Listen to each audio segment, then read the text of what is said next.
Әліпби лайф кәсіби және рухани даму жайлы подкаст.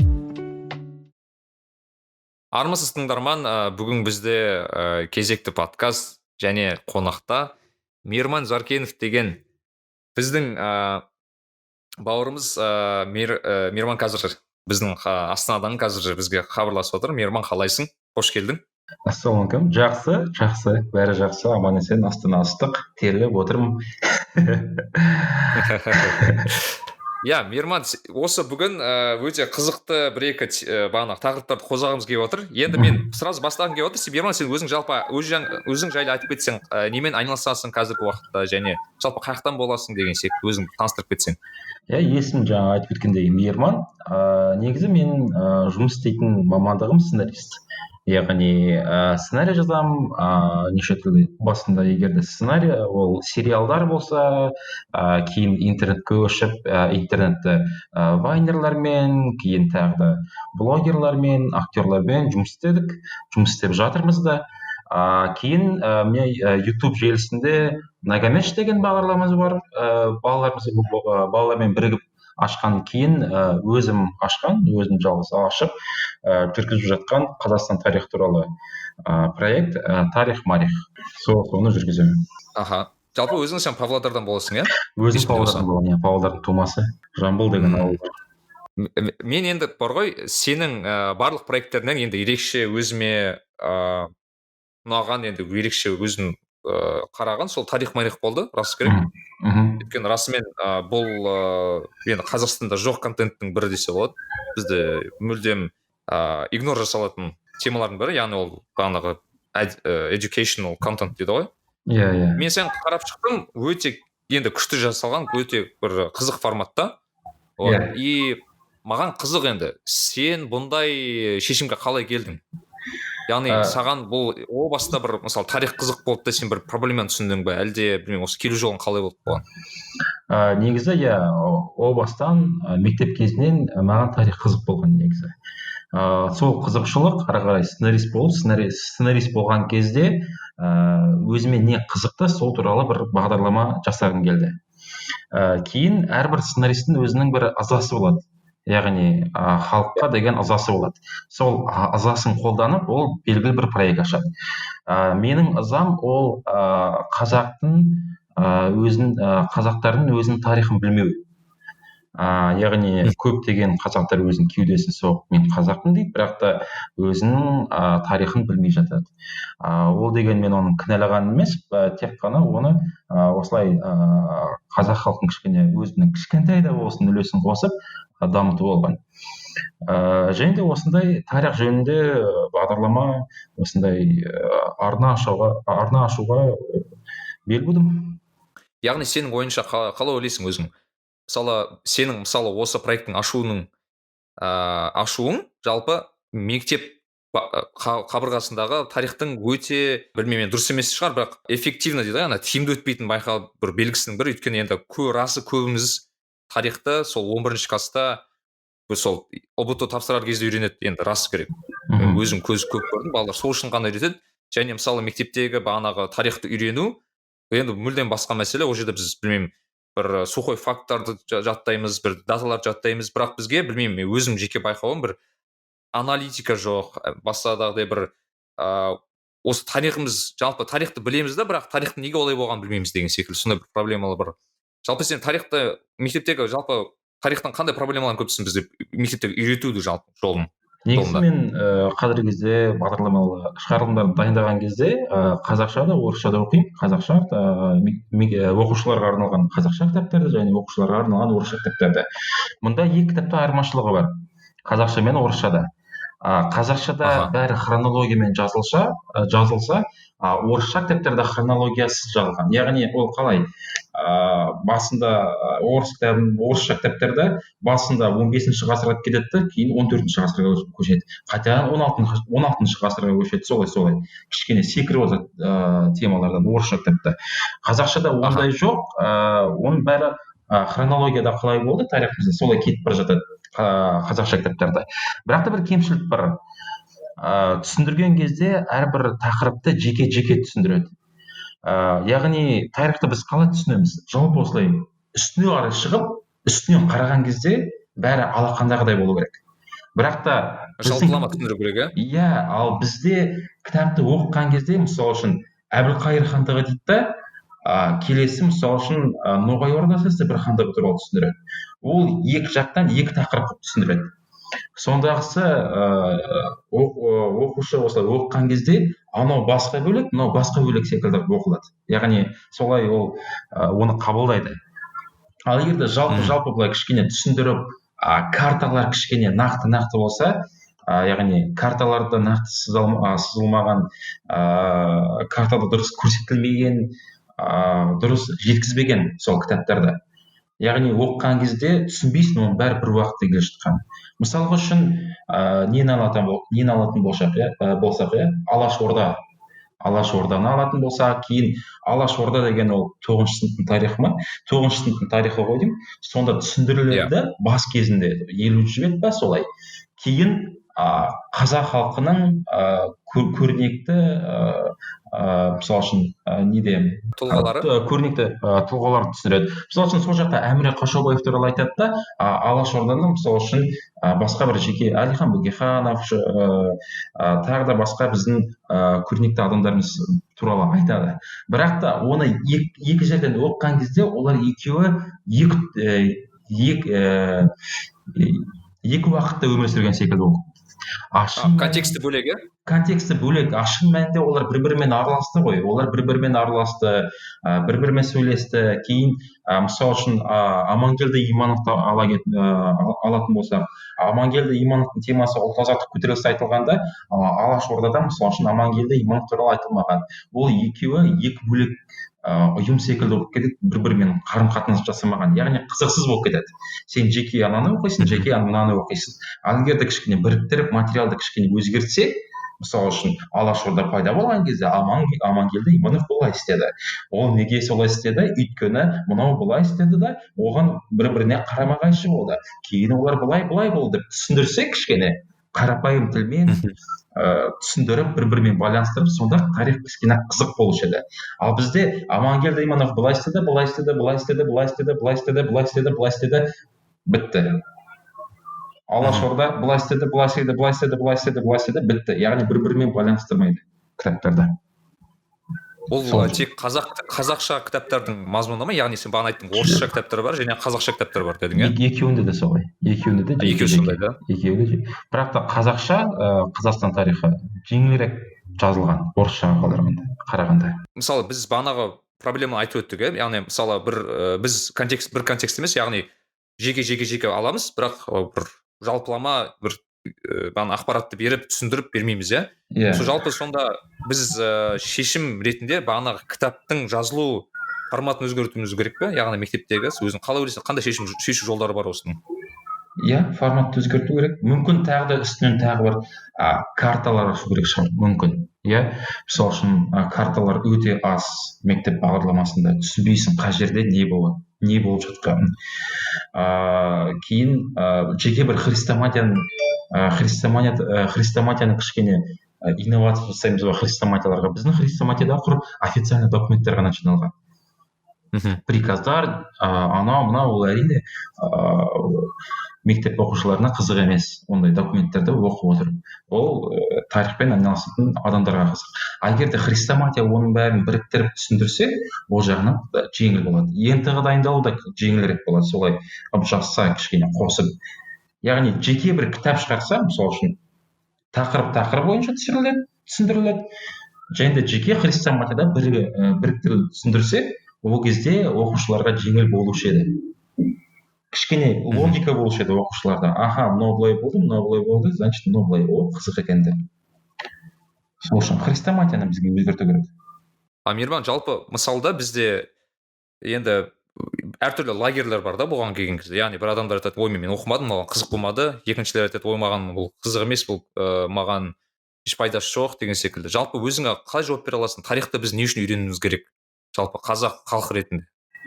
Тарихты енді әрбір адамның, әрбір халықтың өзінің жеке бір ішкі дін деп жатады. Ол міндетті түрде ислам діні, христиан діні емес, ол ішіндегі орысша айтқанда вера. яғни мүмкін ол өз-өзіне сенетін шығар. Сенімі болу керек. Діні болады, тілі болу керек әрбір адамның. Яғни ол сөйлей білу керек, оның миы белгілі бір тілде ойлану керек, және ділі болу керек дейді. Сол діл деген ол яғни оның тарихы, оның артқы жағы, яғни қалай айтайын, артында не болды, experience, сол болу керек. Яғни ал біздің жағдайымызда біздің опытымыз ол біздің арғы ата бабаларымыздың тарихы. Яғни мұның бәрі бір фразаға әкеліп соғады. Әрбір адам өзінің тарихын білу керек, келешекте ол проблемаларға келмеу үшін. Яғни чтобы не совершать ошибки прошлого, надо изучать историю. Сол үшін болу керек. Яғни тарихты оқимыз, қателіктерді қайталанбаймыз, және өзіндік мен деген туа бастайды әрбір адамда. Яғни тарихтан сабақ алу керек дейсің ғой. Тарихтан сабақ алу керек, иә. Мен енді YouTube каналды ашып қарадым, көптеген роликтарды көрдім, бірақ маған ең қызығы сен тақырыптарды өте қызықтаңдай дегенсің ол жерде. Яғни топ 10 қазақ хандары, орысша неше түрлі, мысалы 300 мың қалмақтармен қырылысқанымыз туралы, жоңғарлармен қырылысқанымыз туралы, яғни сондай соғыстар туралы қызық. Енді маған бұл жерде өзіме жеке қызық болған, сен жалпы тақырыптарды қалай таңдайсың? Яғни ол ішкі запрос бола ма, іштегі бір, немесе бір кісілер айтады, немесе бір өзің бір тізімің бар ма қозғаған келген? Негізі басында арна ашқан кезде тізім жасадым, қай жерден бастау керек және қай бағытта жүру керек екен.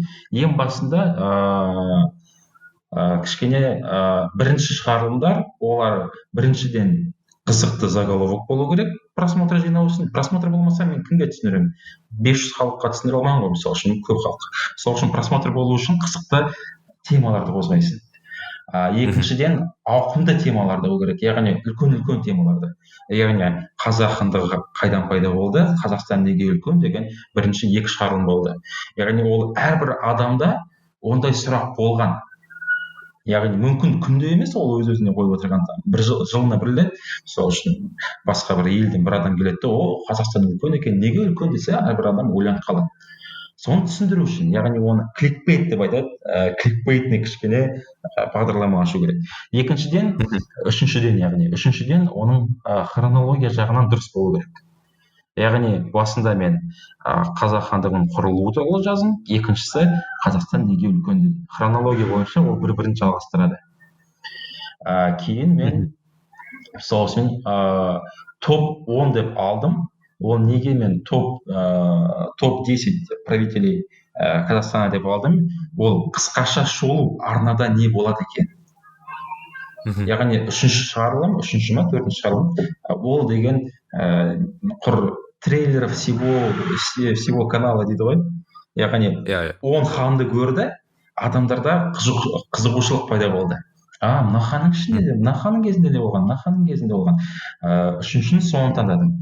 Кейін хронология бойынша және ауқым бойынша ол қазақтардың жоңғарлармен соғысы мысалы үшін, иә. Сол үшін да ол жоңғарлармен соғыс кезінде ең осындай халықтың арасында айтылатын Орбұлақ шайқасы. Орбұлақ шайқасы туралы айтқанда, сол соғыс туралы адамдарда қызығушылық, спрос начал появляться жоңғарлар туралы выпуска. Кейін жоңғарлар туралы жасадым. Содан кейін мұхиттың алдында, яғни көбінесе біздің политикада қазіргі кезде біз деген Ресейдің аузынан қарап тұрмыз деген көптеген осындай сөздер жүріп жатыр. Яғни ол деңгейге біз қалай жеттік, қалай кезінде біз орыстанып кеттік деген сұрақ пайда болады. Яғни хронология бойынша ол да бар. Яғни хронология бойынша ақырындап келе жатыр. Енді Алашордаға қарай келе жатыр. Келесі шығарылым менікі 300 туралы болады. Жалпылай ол 1500 жылдан бастап 1800 жылға дейін 300 жылдық тарихты алады. Одан кейін Алашордасы туралы айтып кетемін. Мінекей осылай, яғни хронология бойынша, хайп бойынша және де ауқым бойынша, яғни 3 критерий бойынша сол бағдарламаны таңдаймын. Сол шығарылымдардың темаларын. Менің тағы бір екі сұрағым бар еді осы сенің форматыңа байланысты жалпы осы шығарылымдарды. Бірінші байқағам сен екі тілде жасайсың оны. Иә. Қазақ тілі, орыс тілі. Мгм. Бұның себебі не? Неге сен тек қазақ тілінде немесе тек орыс тілінде жасамадың? Себебі мен басында орыс тілінде жасағам.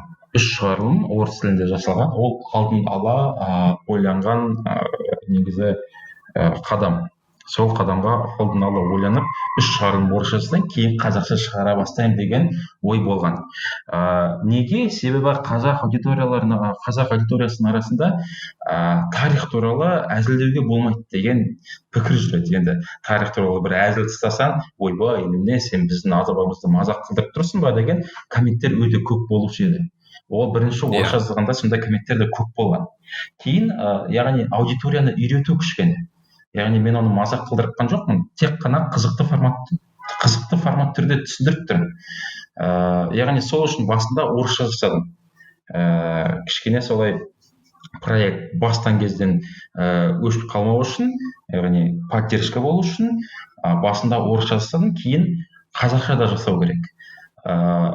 Біздің Қазақстан елімізде өте көп қазақша білмейтін, қазақша информацияны қабылдай алмайтын адамдар көп. Және ол олардың кінәсі емес. Оларда деген тарихқа деген қызығушылық бар. Оларды кінәлауға болмайды сен орыссың деп. Ондайлар көп біздің елде. 2 миллион, 3 миллион адам бар сондай. Солар үшін жасағам орысшаны. Орыстар үшін емес, қазақтар үшін өзінің кішкене тарихтан қызығушылық пайда болсын деп. Ал қазақша шығарылымдар кейбір адамдарға орысша түсінбейді да олар қазақша түсінеді. Көбінесе ол біздің ауылдағы біздің бауырларымыз ауылда тұрып жатқан, олар орысша кішкене қиындау оларға түсінуге. Олар үшін мен қазақша жасап отырмын. Яғни екі тілді жасағаным ол аудиторияны көбірек қамту. Сен жалпы аудиторияң екі түрлі бар ғой, яғни сен қазақ тілді және орыс тілді аудиторияң бар, иә? Иә. Айырмашылық байқай алдың ба екеуінің арасында бір, мысалы, комменттерден байланысты, білмеймін, мүмкін саған жекеге жазатын шығар. Айырмашылығы басында қазақша шығарылымдарда хейт көп болса, кейін қазіргі кезде қазақша шығарылымдарда қолдау көбірек орысша шығарылымдарға қарағанда. Яғни мен қазақша шығарылым шыққан кезде көптеген позитивті комменттер тастайды. Бауырым, жарайсың, жалғастыра бер. Яғни аудитория кішкене үйреніп осылай қолда жасап жатыр. Орысшада соңғы кездері көптеген дискуссия болып кетті соңғы кездері. Шыны керек, Ресейдің кейбір шовинистері кіреді, біздің қазақ елінің кейбір шовинистері кіреді, қырғыз елінің кейбір шовинистері кіреді. Әрбір елдің өзінің шовинистері болады. Оны жасырмау керек, ол бар кез келген елде. Солар кіріп, олар бір-бірімен ана жақта қырылысып жатады. Орысшада сондайлар бар. Қазақшада қазір негатив өте аз. Яғни қазақшадан қолдау қазір көп. Яғни айырмашылығы бар. Және де қазақша шығарылымдардан 10-15 есе просмотр азырақ болса да, яғни фидбэк көп. Маған деген Instagram парақшама көптеген адамдар жазады. Содан кейін YouTube арнада да мысалы үшін жеке обращениялар жасады, тіпті почтаға да жазып отырады, бауырым, жарайсың, жалғастыра бер деген. Яғни именно фидбэк қазақшадан көбірек болып тұр соңғы кездері. Үшінші байқағаным, сен даже осы нейминг бар ғой, осы проект атауының өзінде тарих-марих деп жазғансың, ол яғни о баста бір әзіл қосылған бір проект екенін көрсетіп тұр да, яғни сол бір қалай айтсам болады, біз серьезный бір проект емес, яғни бұл сол тарихты бір әзілмен арасында көрсету деген мақсат қой да. Мен өйткені сен мені видеоларын байқасам, бағана сен айтпақшы, неше түрлі біздегі бағана білмеймін, мысалы жауды көрсетіп жатады, Қытай жақта соғыс болып жатады, мына жақта соғыс болып жатады, сен Қытайдың дастарын қосасың, неше түрлі даже біздің политиктардың суреттерін қосасың деген секілді. Ол сен жеке өзің ұнайтын формат па, яғни сен өмірде де осындай білмеймін бір әзілді қосқан ұнатасың иә жалпы? Иә, өмірде де әзілді қосуды ұнатамын. Себебі мен именно әзіл жағында сценаристпін. әзіл жағынан сценаристпін. Сериалдар да кішкене сериалдар дегенде ол скетчком, ситкомдар жазғам, интернетте жазып отырғандар олар вайнерларға жазғам, юморной артистерға жазғам. Яғни өзім кішкене әзілге жақынмын мамандығым бойынша, яғни сценарист ішіндегі кішкене әзілді жазатын адаммын. Өзім әзілді жақсы көремін. Иә. Соңында жатарда сиіп жат деп айтып кетемін. Осы әзілің ерекше ұнайды маған, соңында күтіп отыратын. Қашан маған сиіп жат деп айтады екен деп. Иә, кейбір кезде шығарылымдарды айтпай қалсам коммент көп жазады. Ойбай, что-то выпуск неполноценный болып кетті ғой. Соңында жатарда сиіп жат деп айтқанмын ғой. Бір қызығы комментарий болды. Жатарда сиіп жат деген бір қыз комментарий тастайды. Оның астарлы мағынасы бар. Сиіп жат деген ол си, яғни ағылшын тілін аударғанда видеть деген сөзден шығып отыр деп. Жатарда осыны көріп жат деген ол мағына деп комментарий тастап кетеді. Ол туралы ойлаған жоқпын, шыны керек. Ол тек қана ата әжелеріміз айтып жүрген сөздері ғой, кішкене. Иә. Еркелетіп бізді. Жоқ, рас да, бұл просто мен өзім көріп жатып, анау әзіл қосылса, білмеймін, кез келген бір дүние бір жеңіл көрінеді да. Мысалы бізге бір тарих деген бір қиын болып зат қылып түсіндіреді ғой. Құрсын, там мыналар соғысқан, мыналар мына жақта болған, андан қандай болған деп тыңдап отырып басың ауырып кетеді да. Кейде ана әзіл қосылса кішкене жеңіл қабылдайды, өзің бір ана орысша айтпақшы расслабиться етіп қаласың. Иә, кейін негативті комментарий да азырақ болады. Егер де яғни серьезно әзілсіз түсіндірсең, ол кезде оны көріп кішкене азан пайда бола ма, көбінесе байқаған шығарсың, біздің YouTube желімізде қазақ тарихын түсіндіретін неше түрлі арналар бар. Олардың айтатындары кезінде Кенесары ханның басын шауыстаған қырғыздар Ресейдің астында болған кезде бізді қинаған.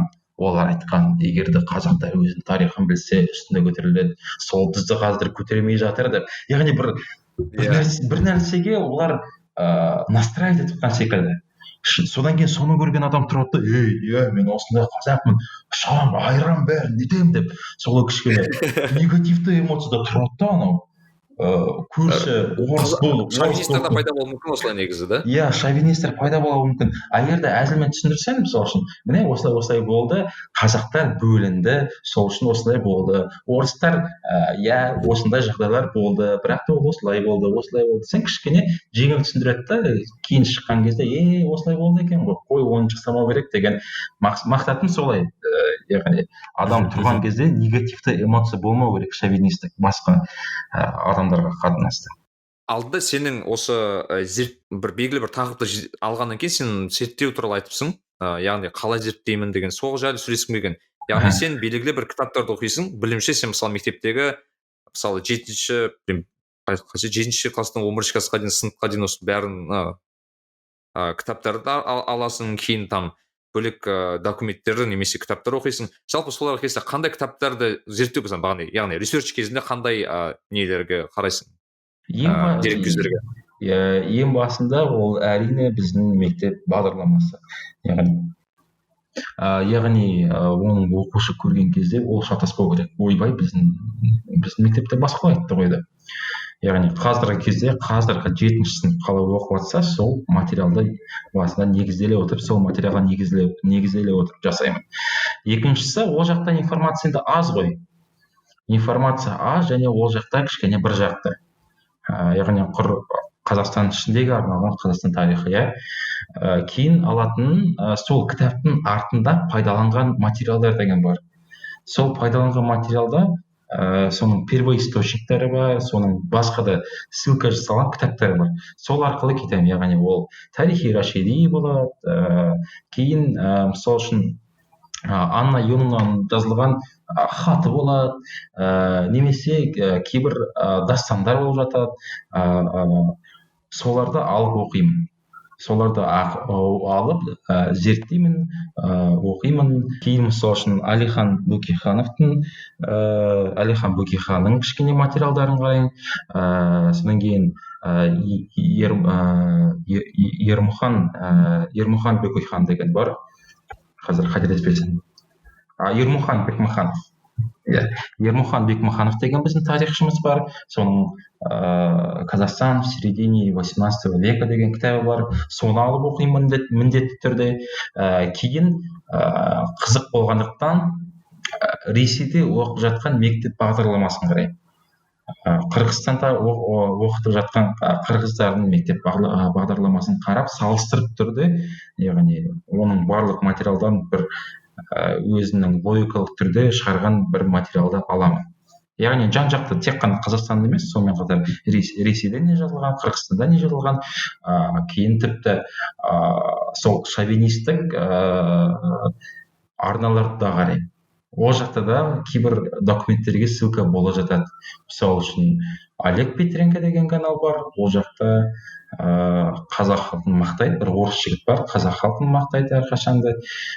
Соның материалдары ол Европадан келген саяхатшылардың материалдары.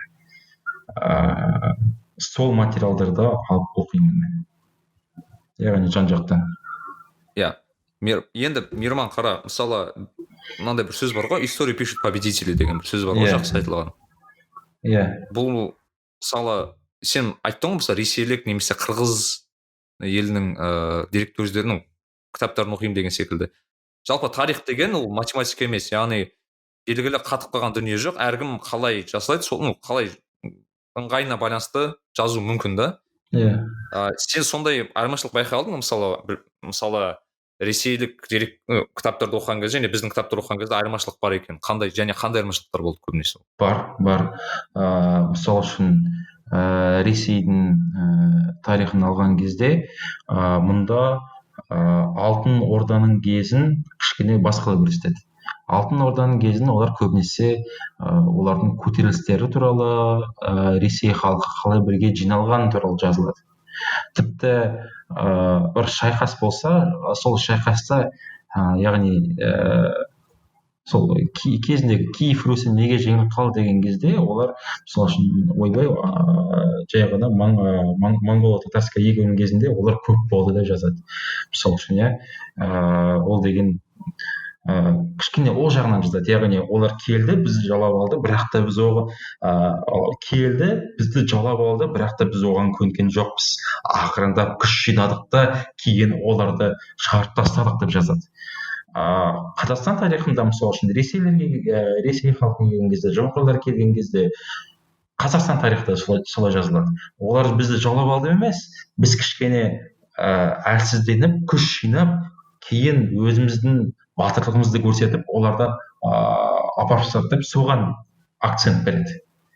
Яғни өзінің бір батырлығына акцент береді көбінесе. Ресей тарихында орыстардың батырлығына, Қазақстан тарихында қазақтың батырлығына, қырғыз тарихында қырғыздардың батырлығына кішкене патриоттық сезімді ояту үшін шығар мүмкін ол соған мән береді. Мысалы үшін қырғыз тарихында, 8 сыныпқа арналған қырғыз тарихында қазақ ханы Абылай хан болған кезде Абылай хан 3-4 рет қырғыз еліне жорық жасаған. Яғни ол жорық былайша айтқанда как ответка секілді болған ғой. Қырғызда келіп қазақ ауылдарын шапқан, кейін қазақ елі барып қырғыздардың ауылдарын шапқан. Сондай бір кезең болды өзі. Сондай кезде Абылай хан келіп, олардың балаларын алып, қырғыздардың манаптарын Қазақстан жерінде бай қырғыз, жаңа қырғыз деген екі ру ашты қырғыздардан, мысалы үшін. Бірақ та ол бай қырғыз, жаңа қырғыз туралы қырғыз елінің тарихында айтылмайды. Яғни манаптардың балаларын аманатқа алып, қазақ елінде бай қырғыз, жаңа қырғыз деген екі ру құрды деген жоқ. Ол қырғыз елінде, мысалы үшін. Сондай моменттер бар негізі. Ол жақта да, бер жақта да. Мысалы үшін кейін қазақ тарихында Кенесары хан туралы. Кенесары хан қырғыз еліне жорыққа шыққан кезде, ол неліктен қырғыз еліне жорық жасады? Себебі ол қосылғысы келді бәрімен. Қырғыздармен, қазақтар бәрін қосып, қырғыздарды қосып, Ресейге қарсы аттанғысы келді. Бірақ та қырғыздар оған келіскен жоқ, себебі Ресей деген олардан алыс тұр, оларға деген қауіп жоқ, керісінше олар Ресеймен жақындағысы келген. Қырғыздар отказ берді. Кенесары, егер де сендер былай мирно согласие бермесеңдер, мен сендерге келіп күшімді көрсетейін деп, солай қырғыз еліне барған. Енді армиясын жинаған. Сол кезде Ермұхан Бекмахановтың кітабында қырғыз саны 100.000 болды дейді. Қоқандармен бірге қосылып дейді. Ал негізінде кейін ол зерттелген нәрсе қырғыздардың саны 100.000 емес, 15.000-ға жуық болған. Ол кезде Орман деген хандары кішкене от бойынша алды, яғни оттың санын көбейтіп, армияның санын кішкене көбейткен. Яғни ол жақта қазақ тарихында мұны айтылмайды. Онда қырғыздардың саны қазақтардың санына қарағанда азырақ болды деп. Тек қана айтылады осындай кезде қырғыз еліне барған кезде Кенесары қаза тапты деген тек қана сондай информация.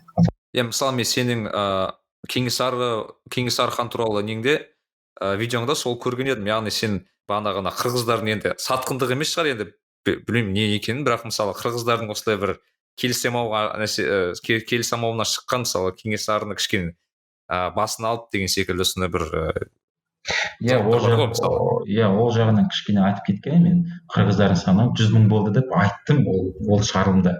Ол шығарылымда кішкене қателік кетті менен. Себебі кейін қырғыздар көп жаза бастады маған. Қырғыздар әрине көбінесе қырғыздар маған угрожать етті. Бірақ та жөнді қырғыздар болды. Олар маған соған тарихи документтерді лақтыра бастады. Кейін ол тарихи документтерді мен алып кітапханаға барып, сол сұрақты зерттей бастадым. Яғни біздің Қазақстандағы жеріндегі кітапханаларға барып, документтерді қарап, мысалы үшін ол кезде енді басқа да біздің қазіргі тарихшыларымыз осы көбінесе Қазақстан тарихын кітабын жазып отырған тарихшыларымыз Казгу-ның доценттері ол сұрақты зерттеген және де шынында да солай болған деген мәлімдемеге келді. Ал мен шығарылымда 100.000 болды деп кішкене қателік жасаған екенмін. Бірақ та болашақта қазақ-қырғыз қатынасы деген жеке бір шығарылым шығарайын деп тұрмын.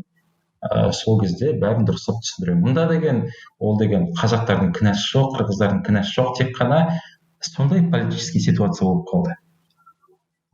Жай деген халық әрқашан бір-біріне көмектескен. Мысалда сен сенесің бе, мен өзім осы даже мысалы сен бағанағы Кенесары ханға байланысты видеоның астында мысалы комменттерге кірсем, бағана шовинисттер бар, екі жақтан да қазақтан қырғыздандар да, кейін ортасында жүргенде біз бауырымыз ғой деген секілді олар да бар.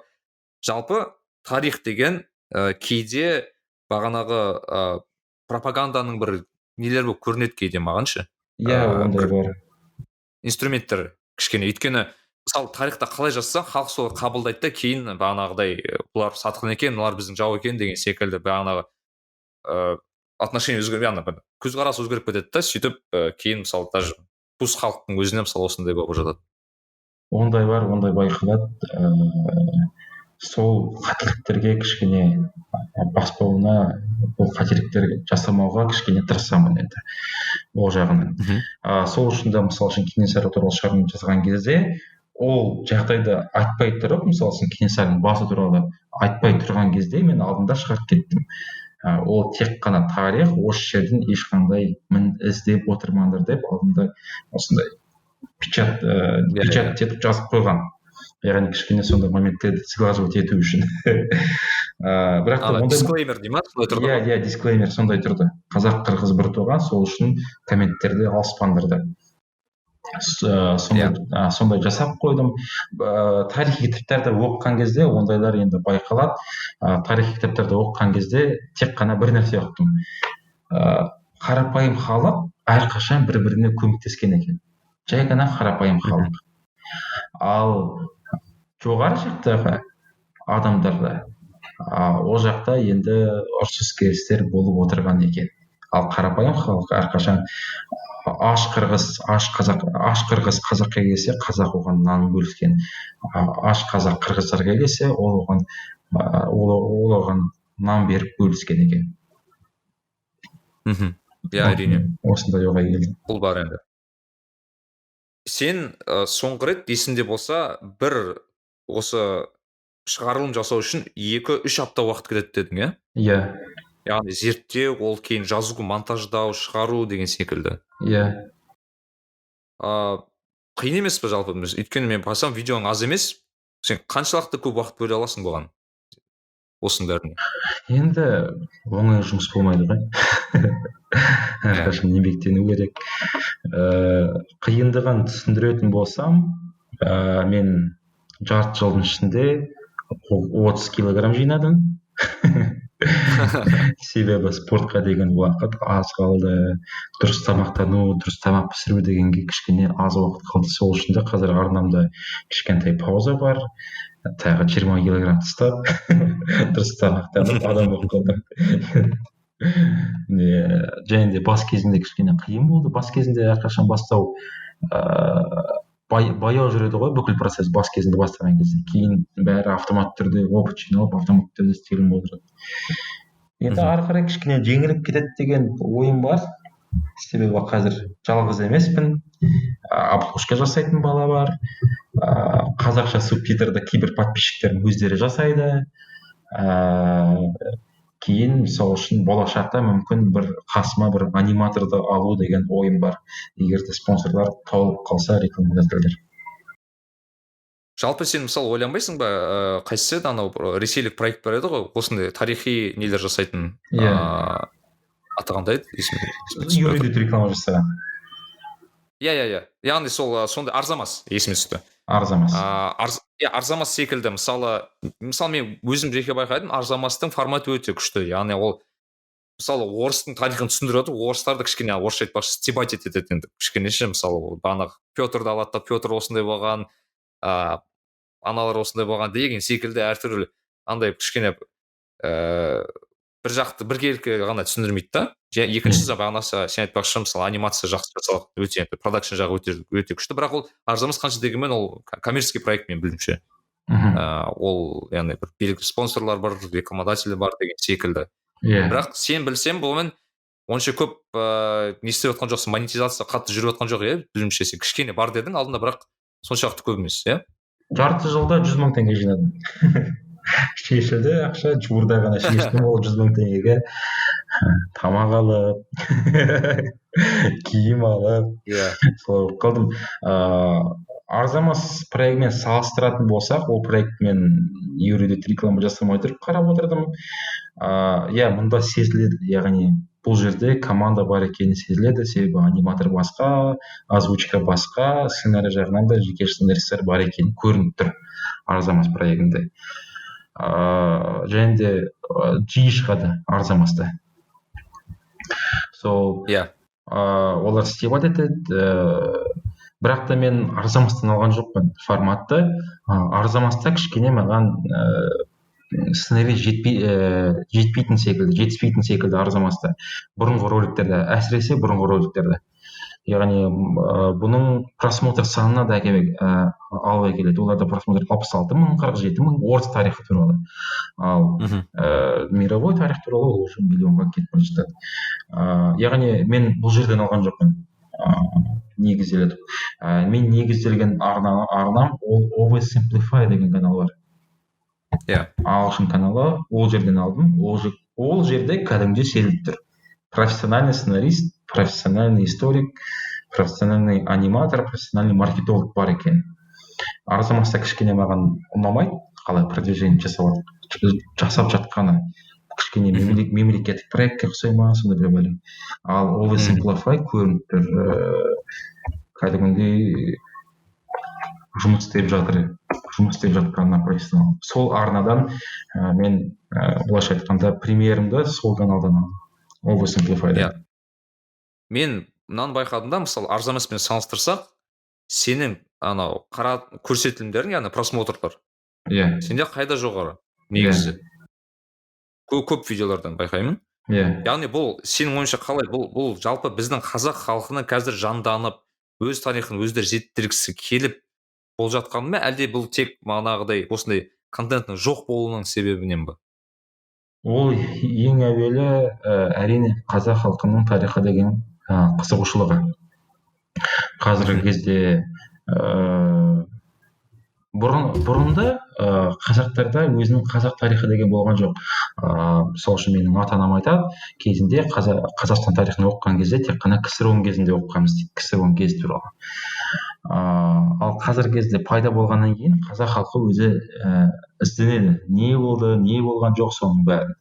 Ал Ресей аудиториясы кішкене басқалай. Ол жақта мысалы үшін мектепте оқыған кезде де қазіргі кезде де орыс тарихын көп айтады. Ол кезде алдында да айтып шыққан, және оларға ол тема жаңадан емес.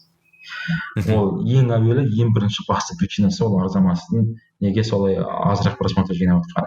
Екіншісі ол әрине маркетинг жағынан, сценарий жағынан арзамас деген өз-өзімді мақтағаным емес, бірақ та көрініп тұр, ол жақта сценаристер кішкене серьезный сценаристер.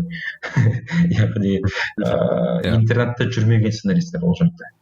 Ал Oversimplify арнасын қарасақ, олар ютубта, как говорится, на ютубе кита сели дейді ба, қалай слона сели дейді ба. Опыттары мықты Oversimplify'да.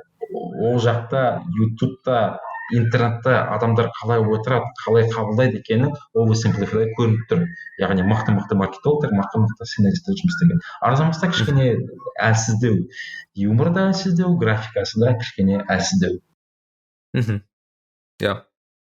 Енді мен тарихқа оралғым келіп жатыр, тарихтың өзіне. Бізде енді расы керек, тарихты оқыған кезде неше түрлі бағанағы кезеңдерді үйретеді да. Яғни мысалы мектептің кезінде мысалы 5-6 класстар бағанағы мезолит, неолит, тағы басқа біз маймылдан жаратылған кезімізді түсіндіреді. Ол отдельный вопрос бар, ол неге олай үйретеді біз жайлы. Вот. Бірақ одан бөлек мысалы біз бағанағы кейін сақтар кетеді, кейін бағанағы ойраттар, білмеймін кімдер осылай кетеді. Жалпы осындай бөлек кезеңмен өте көп та тақырыптар. Бірақ кейбір тақырыптар қатты көп зерттелген, біреулер вообще зерттелмеген десем болады да. Кейбір тақырыптар арасында, яғни бір недандай бір равномерно емес енді. Ортасында дистрибьюшн жоқ. Жалпы өзің қалай ойлайсың? Бір топ 5 деп айтайық. Қазақ жалпы біз зерттелмеген, зерттеуіміз қажет тақырыптар. Яғни біз соны елемей жатқан қандай тақырыптар деп ойлайсың? Қандай бар деп ойлайсың? Елемей жатқан. Ең бірінші ол қазақ хандығы құрылғаннан кейін, Қасым ханнан кейін бір Қасым ханнан тіпті Абылай ханға дейін ол кезең дұрыс зерттелмеген. Яғни біз мысалы үшін ол ең көп болып тұрған 1538-1580 ғой деймін, Хақназар хандық кеткен жылдары. Яғни 42 жыл былай алып қарасаң, 42 жыл деген былай қарасаң 80 жылдан бастап қазіргі күнге дейін 40 жыл. Иә. Сол енді қазіргі масштабпен қаратын болсақ, мысалы үшін елестетіп көр, 80 жылдан 2020 жылға дейін тарих болмаса, ол үлкен пропуск 40 жыл. Ең фундаментальный қазақ хандығында іргетасын құрылған кезеңнің бірі зерттелмеген Хақназар хан туралы. Хақназар хан туралы тек қана аңыздар көп қазақ екі ауыз әдебиетінде, ал тарихи материалдар өте аз. Соны кішкене зерттесек жақсы болушы еді ол деген. 40 жыл деген 2 поколение ғой? Екі поколение ол жоқ. 2 поколение жоқ. Кейін зерттелмеген 3-4 ғасырдан Шыңғыс хан кезеңіне дейін. Ол жағында да мысалы үшін Түркеш қағанаты, Батыс түрік қағанаты деген нәрселер айтылады да, бірақ та ол жақта кішкене тіпті ол жақта тарихшылар қиын кезең дейді. Ол жақтың профессиональный тарихшылар аз ол жағынан. Себебі неде? Себебі материалдың жетіспеуінде. Ол жақта кішкене зерттеу керек. Тіпті мектеп кезінде де ЕНТ-ға дайындалған кезде көбінесе сұрақтардан қате кететіні сол Түркеш қағанаты, Батыс түрік қағанаты, Оғыз қағанаты, кейін Қарахан хандығы деген болған, Таразда Қарахан кесенесі бар ғой, ол кездегі кезең кішкене зерттелмеген. Яғни зерттелсе де әлі де оны түсіндіретін бір дұрыс адам болған жоқ.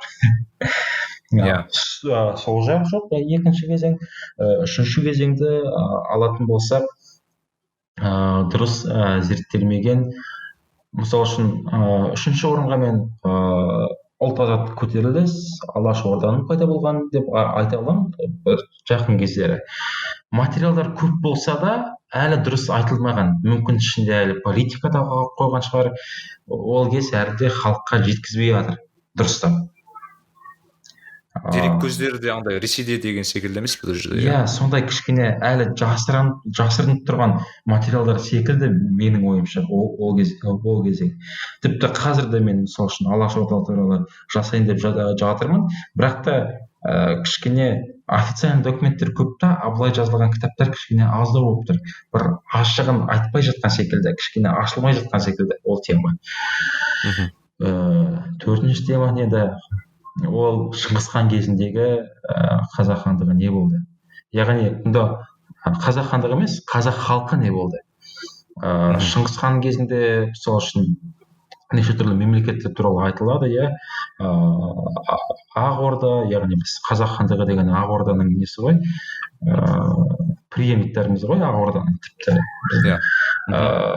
резиденциямыз ақ орда болып тұр ғой, соның кішкене отсылка болып тұр ғой ақ ордаға, яғни кезіндегі ақ орда деген мемлекеттің балаларын біз қазақ хандығы, Қазақстан Республикасы деген. Сол кезеңдегі қарапайым халық қалай өмір сүргені туралы деректер аз. Яғни ол кезде де көптеген қалалар болды ғой, иә, көптеген халықтар болды. Рулар сол кезде жаңадан ашылған. Сол кезең кішкене зерттелмей қалды. Яғни тіпті қазір де қазақ шежіресін алып қарайтын болсақ, 3-4 вариантта шежірелер бар, бәрі сол уақытқа тіреліп келеді. Яғни Шыңғыс хан кезіне тіреліп келеді де, бірдей кетеді де, сол кезеңнен бастап әртүрлі кетіп қалады біздің шежіреміз. Сол кезеңді кішкене зерттесек те жақсы болады. Ол кездегі именно хандықтар емес, мемлекеттер емес, қарапайым халық не болып жатқаны кішкене зерттелмеген ол жерде. Сол 4 кезеңді айта аламын. 5-ші кезеңге сен ашаршылықты қоса аласың ба? Ашаршылықты ол жағынан кішкене материалдар бар, бірақ та қосуға болады. Жалпы да қоса болады. Салыстырмалы түрде айтсақ, ол кезеңде қатты ашылмаған, ол кезде де енді политический нюанстар бар шығар. Сол себебі де ашылмай тұрған шығар ашаршылық кезеңдер. Бірақ та ашаршылық кезеңдер ол материалдар енді кішкене көбірек, өйткені ашаршылық Қазақстанда қатты болғанымен басқа елдерде де ашаршылық болды. Басқа елдерде соны айтып жатыр. Ол уже тіпті СССР кезінде де ол жөнінде айтып жатқан ашаршылық туралы. Мен неге ашаршылықты айтып отырмын? Өйткені мысалы Досым Сатпаев емес, қайсет біз бір кісі осы нені түсірген еді, есімде, осы ашаршылық туралы кітаптар шығарды, кейін деректі фильмдер түсірді. Негізі мысалы бұл жерде бағанағы саяси да мәселе бар шығар, әрине, өйткені мысалы бағанағы Украин мемлекетінде де мысалы ашаршылық болды, олар бұны геноцид деп таныды. Біз әлі оны толық ашып геноцид деп танымады. Енді ресми түрде айтып тұрмын. Яғни әрине ресми емес түрде ол бейресми, ол яғни ашаршылық үлкен геноцид қой негізінде. Иә. Бұл жағынан да бар. Қолдан жасалған ашаршылық. Иә, ол жағын енді түсіндім сен айтып жатқанын. Яғни материалдар бар. Ашып қарасаң материалдар бар ашаршылық туралы, ізденсең. Бірақ та халыққа жеткізу аз болып тұр, иә? Иә. Солдыр. Иә. Халыққа жеткізу. Негізі жастар көбісі, мен білмеймін, бірнеше рет болды осы жағдай, ашаршылық туралы білсе де өте аз біледі. Негізі өйткені айтасың, мысалы біз ол кезде есімде осы қанша миллион болдық, бір 4 миллион болдық да, есімде осы ашаршылыққа дейін, нақты цифрлар есімде жоқ, бірақ біраз болдық негізі. Мысалы ол ашаршылықта келіп біз миллионға жетпес адам қалды деген секілді айтсаң, олар енді шынымен шошынып қалады, мысалы біз соншалықты азайып кеттік деген секілді. Енді қазір енді ол ашаршылықтың зардабын біз әлі көріп отырмыз. Халқымыз аз, мысалы да, шын айтқанда 16 миллионымыз бар, 18 миллионымыз бар жоқ. Оның ішінде қазақ бар келсе 12-13 миллион ғана. Соны айтсақ. Иә. Ондай мәселелер бар. Иә, ол жағынан кішкене халыққа деген жеткізу аз болып тұр. Ол жағынан келісемін, иә.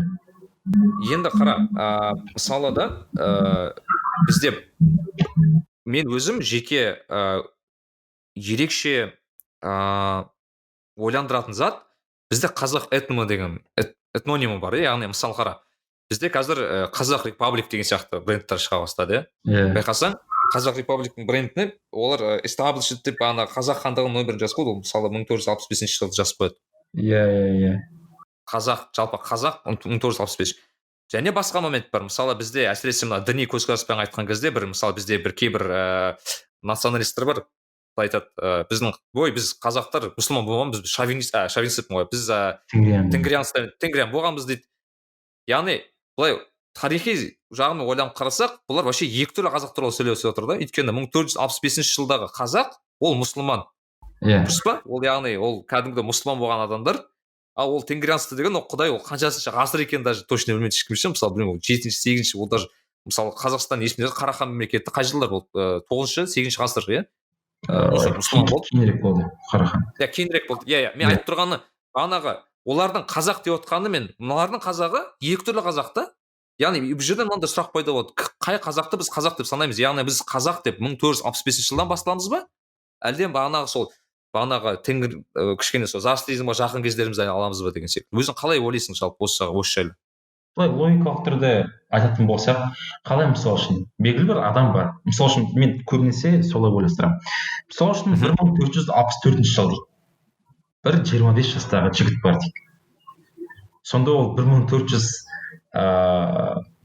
сол бір жыл қалған кезде, қазақ хандығы бір жыл қалған кезде ол сонда кім болып жүрді?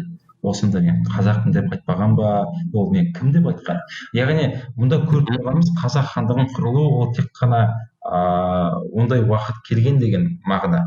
Оның алдында бір-бірімен қарым-қатынас жасаған, туысқан рулар болған, туысқан тайпалар болған, кейін бірігіп қазақ деген мемлекет шығара бастады. Қазіргі кездегі не секілді ғой, мысалы үшін кез келген движение алатын болсақ, любой движение алатын болсақ, бір кезде ол жүреді, бір кезде айтады, мен кіммін дейді. Райондарды алайықшы.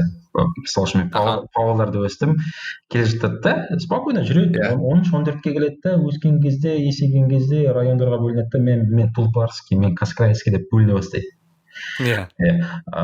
Или біріктіре бастайды. Мен бірлікпін деп, бірлік деген спортивный клуб бар да Павлодарда. Мен Бірліковский дейді. Бірақ та оның алдында ол адам болды ғой. Яғни оның алдында ол өзін сезінді, өзінің халқы бар, өзінің ұлты бар екенін. Бірақ та тек қана мүмкін атауы басқалай болған шығар. Сол үшін де мына кейбіреу айтып жатқаны қазақ деген бұрында болған деп жатқаны ол біздің ата бабаларымыздың бар екенін айтып отырғаны. Яғни мүмкін олар өз-өзін басқалай айтаған шығар, иә. Бірақ та олар қан бойынша, салт дәстүр бойынша біздің аты тегіміз ғой. Олар соны айтып тұр. Тарихты кішкене тереңдетіп. Ал тенгрианствоға келетін болсақ, тенгриизм дейді, тенгриға сену дейді. Қазақтарда болған, иә. Яғни қазақтар дегенде, яғни қазақ хандығы емес, жаңағы мені айтып өткен біздің ата бабамызда. Ол тенгрианство деген болған, оны жасырмау керек, иә, ол расында да бар, сондай шамандар бар, тенгрианствоның, тағы басқалары бар. Бірақ та бір нәрсеге қарап отырсақ, қазіргі кезде тіпті өз-өзін мен тенгриязмға сенемін деген адамдардың өзі тенгриязм не екенін айта алмайды. Олар не екенін, кімге сенетінін олар айта алмайды. Себебі оның бәрі ұмытылған. Ислам діні ақырындап тенгри деген сенімді кішкене шығарған. Яғни ол жай ғана эволюция. Бұрын тенгриязм болса, ақырындап ислам келді. Ол сразу ислам келіп қазақ халқы мұсылман болып кеткен жоқ, ол ақырындап шыға бастады. Мысалы үшін қазіргі күнде де тенгриязмнан қалған көптеген біздің салт дәстүрлер бар. Ол деген наурыз. Алдараспен мен осылай нетуге наурыз бар, иә.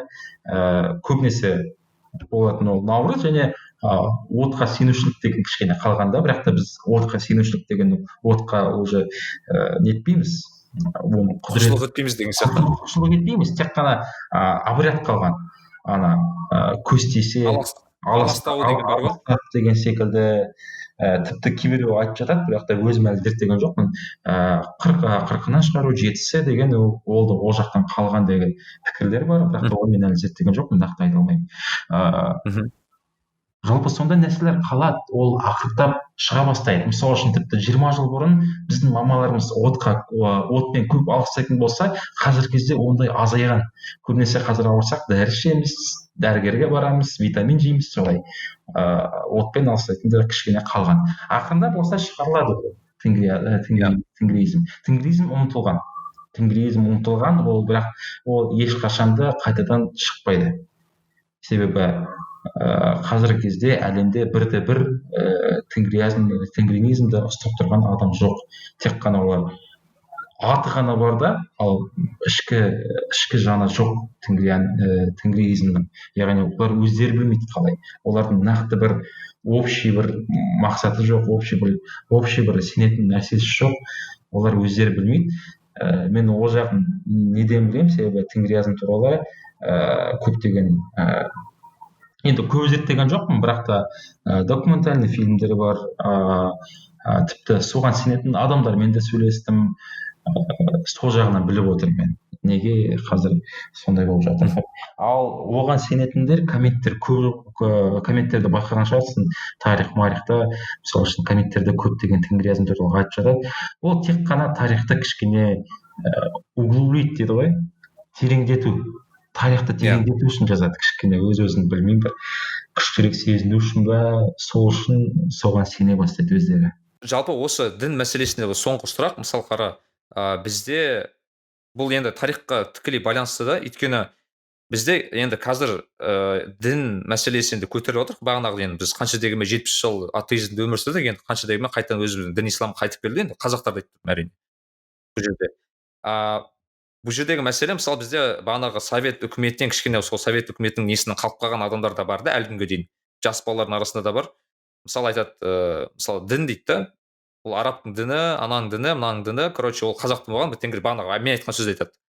Сонда да бар.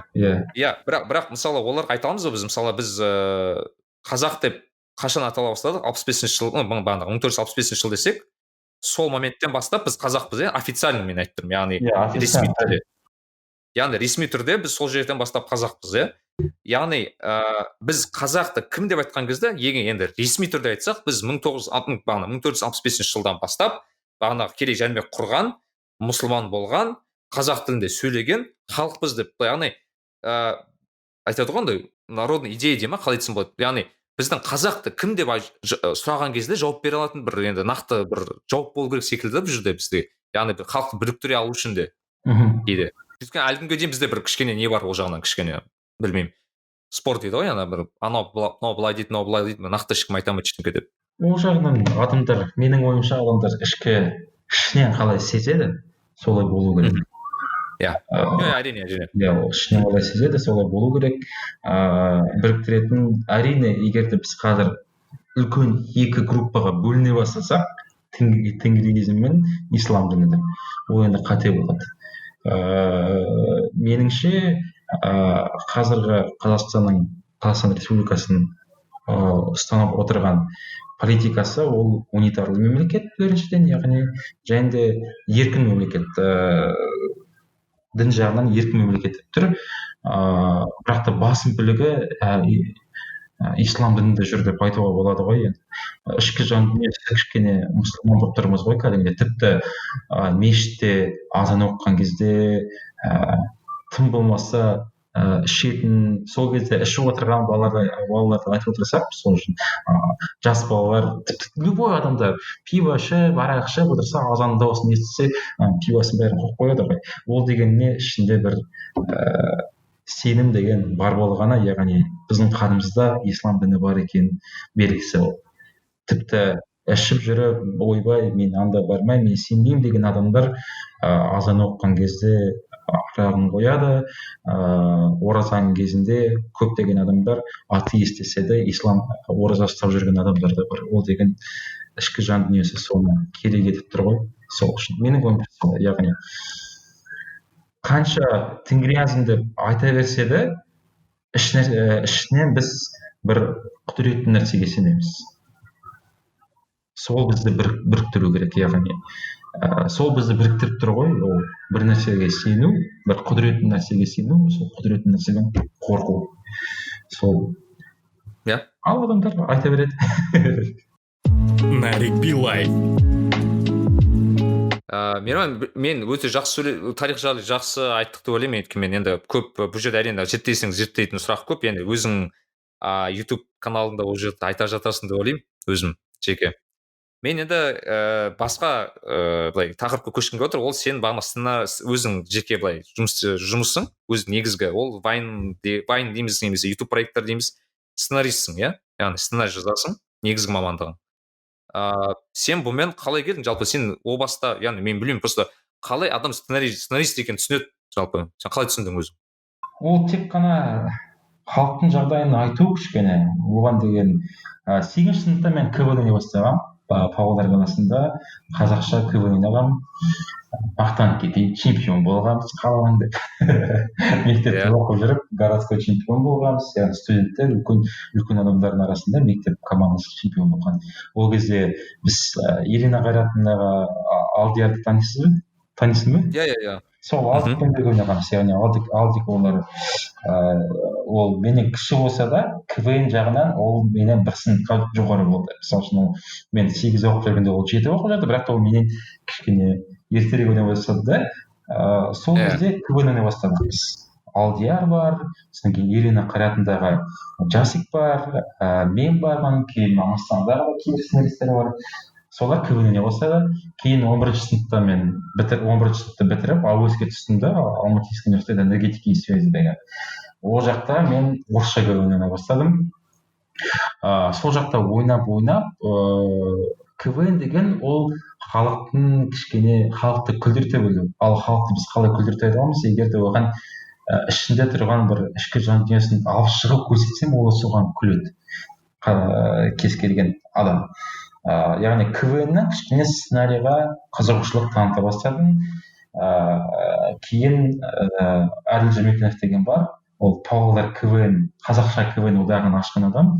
Сол мені Балапан телеарнасына мультик жазуға шақырады. Көжектер хикаясы деген. Сол мультикті жазамын, кейін онымен кішкене жұмыс істеп, Капслок деген группа сценаристов аштық. Фархат деген бала, Семенен деген фильмнің режиссері. Ол бала біздің досымыз, жан досымыз, қасына 4 баланы ертіп, яғни мен бар, Асылбек бар, Асыл Рамаева, Хаким бар, Хаким Мукарам қазір көптің, және де Әлібек деген бала бар. Яғни бесеуміз қосылып сценарист бола бастадық. Яғни ол жағынан кішкене адамдарға қарап, адамдарды кішкене күлдірту үшін, демалтыру үшін, өзекті проблемаларды айту үшін сол өзіміздің ішкі дүниемізде болғандықтан соны жаза бастадық. Кейін солай сценарийға қызығушылық пайда болды. Енді кішігірім сен проекттер жайлы айтып кетсек бола ма? Қазір сен білсем Капслок, бағанағы Нагамеч деген проекттермен айналысып жүрсің, иә? Одан бөлек бағанағы вайнерлермен бағанағы скетчтарына былай көмегің бар, есімде болса, иә? Иә, кезінде бір проекттерімізді айтатын болсақ, жаңа Балапанды айтып кеттім. Кейін Капслокпен біз бірінші телеарнада жұмыс істегенбіз. IU Cinema деген продакшн болды. Сол продакшнмен бірге жұмыс істеп, 2 сериал жаздық. Ол көршілер Қазақстан телеарнасына, және де унесенный рейсім бар. Проводниктер туралы сериал. Сол сериал 2 сериал жаздық, ол Хабар телеарнасына болды. Кейін Қазақстан телеарнасына Новый годта Ресейде Голубой огонек деген болады ғой. Сол секілді Қазақстан телеарнасында премия НОК деген бар. Яғни жаңа жылдың артында Илья Ильин, содан кейін Александр Винокуров түсетін, жаңа жылда көрсететін бағдарлама бар ғой. Соны жазғанбыз. Соны жаздық, яғни концертін жағын, және де закулисный жағын, яғни анда Винокуров почтальон жұмыс болып істейді. Анау сол нәрселерді жазғанбыз. Яғни оны бірақ та мен жазған жоқпын, сол 4 бала жазды. Мен ол кезде басқа шаруамен қолым бос болған жоқ. Бірақ та Проводники деген сериалды мен де жазған капсталық болды. Кейін біз Юфреммен таныстық. Юфрем сериал жазамыз деді. Сөйтіп Юфрем сериал жазамыз деп бізге хабарласты. Біз бірге жұмыс істеп, бірақ та сериал жазған жоқпыз, вайн жазып кеттік олармен бірге. Ең бірінші СНГ жеріндегі ең бірінші сценаристер, вайнның сценаристі болған біз. Яғни оның алдында ондай мамандық болған жоқ, ондай жұмыс болған жоқ. Юфремен жұмыс істей бастадық, братухи жаздық. Ол кезде оларда 1,3 миллион болды ма, 1,4 миллион болды ма, Юфремде солай болған. Кейін оларды 3 миллионға жеткіздік. Және де олар ары қаратай өздері жаза бастады, ал біз өз бетімен кеттік. Яғни бірақ та дос болып қалдық. Сол достыққа негізделе отырып, мен, Артур Юфремдегі, Алибек, Асылбек, Расул танитын шығарсың, иә?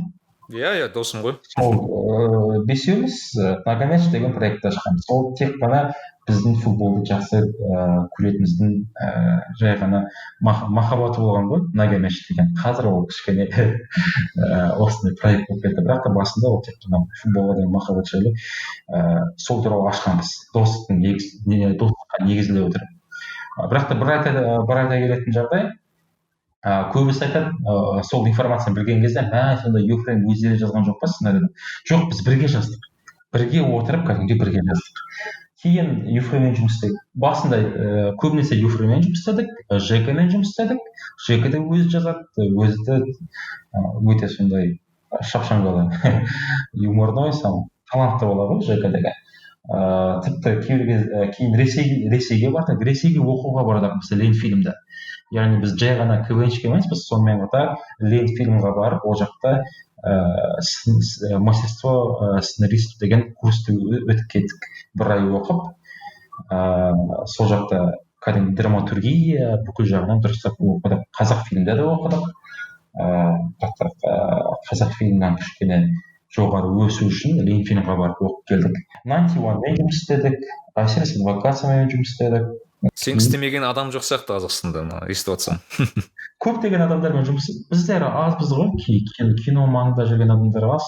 Патруль сериалын жазғанмен, Патруль сериалын 4-ші сезонның бір 5 сериясын ба, солай примерно 5-6 сериясын ба, 4 сериясын ба жазған. НТК-да жүрген. Сценарий жазу деген қалай жүреді жалпы? Мен ол кітап жазғанмен бірдей ма? Мысалы сен отырып белгілі бір образ, сценаны ойыңда қалыптастырып, кейін оны қағазға түсіресің, кейін оны адамдармен былай талқылайсың. Жалпы қалай, процесс қалай жүреді? Ол жағын айта беремін ғой. Негізі процесс кәдімгідей ол миды қозғалту. Яғни басында бір нәрсені жазу үшін сенің миыңда белгілі бір порядок болу керек. Яғни драматургияның заңдары бар, ананың заңдары бар. Уже определенный шаблондар болады баста. Яғни көп жұмыс істеп бергеннен кейін басында шаблондар болады. Кейін креатив керек міндетті түрде. Адамдармен сөйлесу керек. Оны кәдімгідей көбісі ойлайды, сценаристер жатады, шабыт кірген кезде ғана жазады. Жоқ, ол шабытты іздеу керек. Ол шабытты іздеу керек, көп нәрсені оқу керек, көп адамдармен сөйлесу керек, көп нәрсені көру керек. Сол кезде ғана шабыт ашылады. Яғни сценарист болу ол көптің ойынша ол тек қана адам солай туылады, ол сценарист болады деген. Ондай адамдар да бар шығар, бірақ та көбінесе ол дело техники, дело опыта, яғни көп оқу керек, көп нету керек, көп талпыну керек. Ол да бір мамандық. Кәдімгідей мамандық. Қалай энергетик мамандық, дәрігер қандай мамандық, сценарист болу деген ол да мамандық. Сенің сценарийң көбінесе бағанағы сол әзіл сықақ темасында ма, әлде сен былай басқа да тақырыптар жаза бересің ба? Басқа тақырыптарда жаза беремін. Сол үшін соцроликтер жазамын, неше түрлі, тіпті серьезный сериал жазғанбыз. Шестой пост деген фильм бар, шыққан. Оны біз жаза бастағанбыз, бірақ та ар жағынан келіспеушілік болды. Яғни біз сценарист ретінде бір нәрсені қосқымыз келеді, бірақ та онда шектеулер бар. Сол шектеулерге кішкене келіспей біз ол фильмді жазып аламыз. Бірақ та мен ол фильмді қарап шықтым. 80% қаңқасы скелет фильмі сол біз жазған нәрсе болып шықты. Яғни достық линиясы, анау линиясы, мынау линиясы, оказывается, біз не жаздық, келесі сценаристқа беріп жібердік не жазғанымызды, ол соны бітіріп жазған екен. Яғни өзгерткен жоқ, біз қалай жаздық.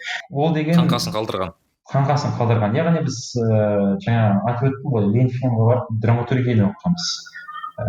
Тек қана әзіл жаза бермейміз, кез келген сценарийін жаза береміз. 91-мен біз реалити шоу жазғанбыз. Яғни реалити шоу болу үшін ол тек қана жай түсіре бермейді ғой өмірлер. Ол деген кәдімгідей план қою керек, қаңқасын қою керек. Сол нәрсені 91-мен жазғанбыз. Ол жақта кішкене жұмыс істедік, бірақ та мало, но плодотворно пару өтіресін. Мейірман, енді мынау сұрақ, сен енді айтып тұрсың ғой, көптеген бағанағы Vine болсын, бағана 91 болсын, көптеген проекттермен, адамдармен жұмыс істеп көрдің, иә? Жалпы өзің қалай ойлайсың, қай бүгінгі күнді алсақ, қай проект, қай топ, немесе қай вайнер болсын, өте қарқынды түрде дамып жатыр. Яғни мен дамып жатыр деп айтқаным, ол яғни айтады ғой, рост, growth, яғни басында бір адам болып кірді, қазір мүлдем басқа бағанағы деңгейде жүр деген сияқты. Қай проектті айтып өте аласың ерекше?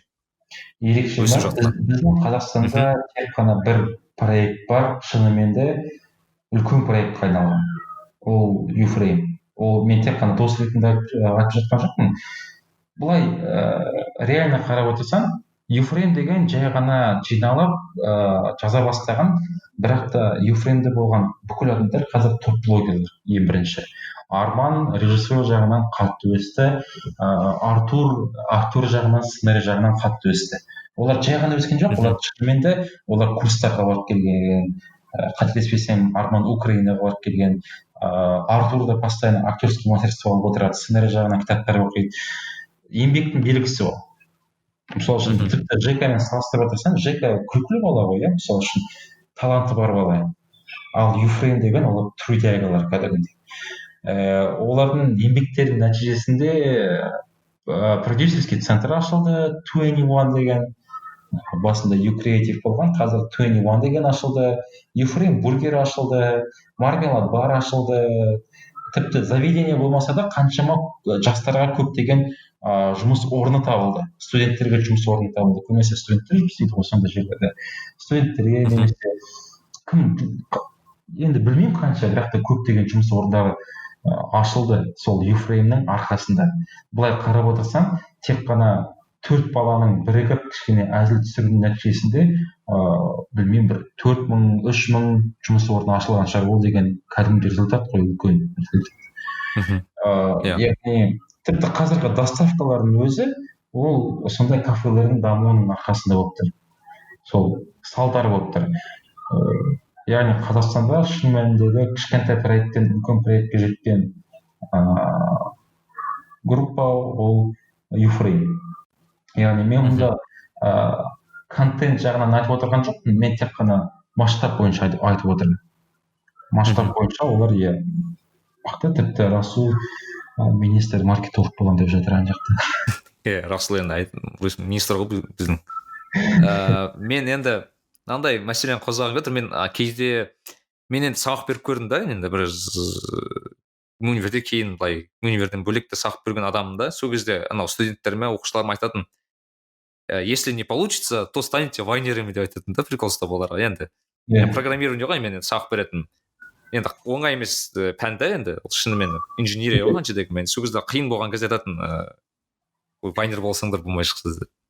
Соны айтамын да, бірақ қазір онда айтпайтын болдым, өйткені айтам, ол сен вайнер деген ол бағанағы сен тұрып білмеймін бір чисто былай айтады, таланттың арқасында шығару мүмкін емес деймін да. Яғни сен айтпақшы, сен айтып тұрсың ғой, кәдімгі сценарий жазасың деп. Мен есімде болса, мысалы Ирина Қайратындағы балаларды мысалы Алдияр өте көп жазады, мысалы сценарий жазады туралы деген секілді. Яғни ол кәдімгідей жұмыс, иә, ол яғни білмеймін, жалғыз белгілі бір өзіңнің актерский бір таланттардың арқасында ұзаққа жете алмайтын секілдісің да, даже вайнның өзінде. Иә, ондай бар. Бірақ та қазіргі кезде кейбір вайнерлар шығып жатыр енді. Гифтардың арқасында. Мысалы үшін кейбір вайнерлар бар, аттарын қойып қояйын, блогерлар бар, көбінесе олар инстапарочкалар, кейбір молодая мамашалар гифтарға қатысады. Бір где-то 200-300 мың теңге салады гифқа, яғни спонсор болып кіреді. Солардың арқасында 400 мың, 500 мың, миллион, 2 миллион аудитория жинап алады өздеріне. Солар кішкене ақша жағынан көтеріліп қалған секілді бар ғой. Оларға кішкене көңілім толмайды, себебі олар басқа аудиторияны үйрететін секілді. Соған қарап кейбір жас балалар мен де блогер боламын, мен де вайнер боламын деп қызығып жатады. Сол кішкене қате секілді. Кейін мүмкін осы жерде де біреулер тыңдайтын шығар, вайнер боламын деген. Вайнер болу деген, блогер болу деген минус жақтары да өте көп. Ол деген көп нәрседен бас тарту керек. Спокойно бір жерге бара алмайсың, тамақ іше алмайсың, үнемі бір нәрсе істеп отыру керексің.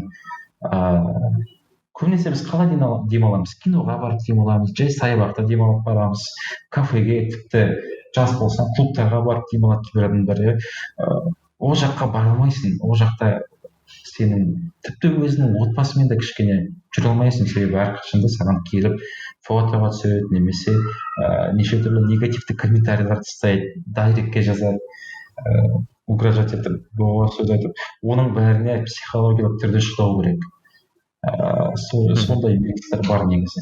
Жалпы қазір аудиторияға келсек, Инстаграм жалпы өте кейде бір дұрыс емес, қалай десем болады, тұжырымға алып келуі мүмкін да. Мысалы қарайсың, бір кісі болмағыр, енді шын айтқанда енді ренжімей қойсын, бір кейбір адамдар болмағыр бір зат салып жатады да, енді шын айтқанда бір белгісіз, түксіз несіне адам қарайды дейсің, кейде түсінбейсің да.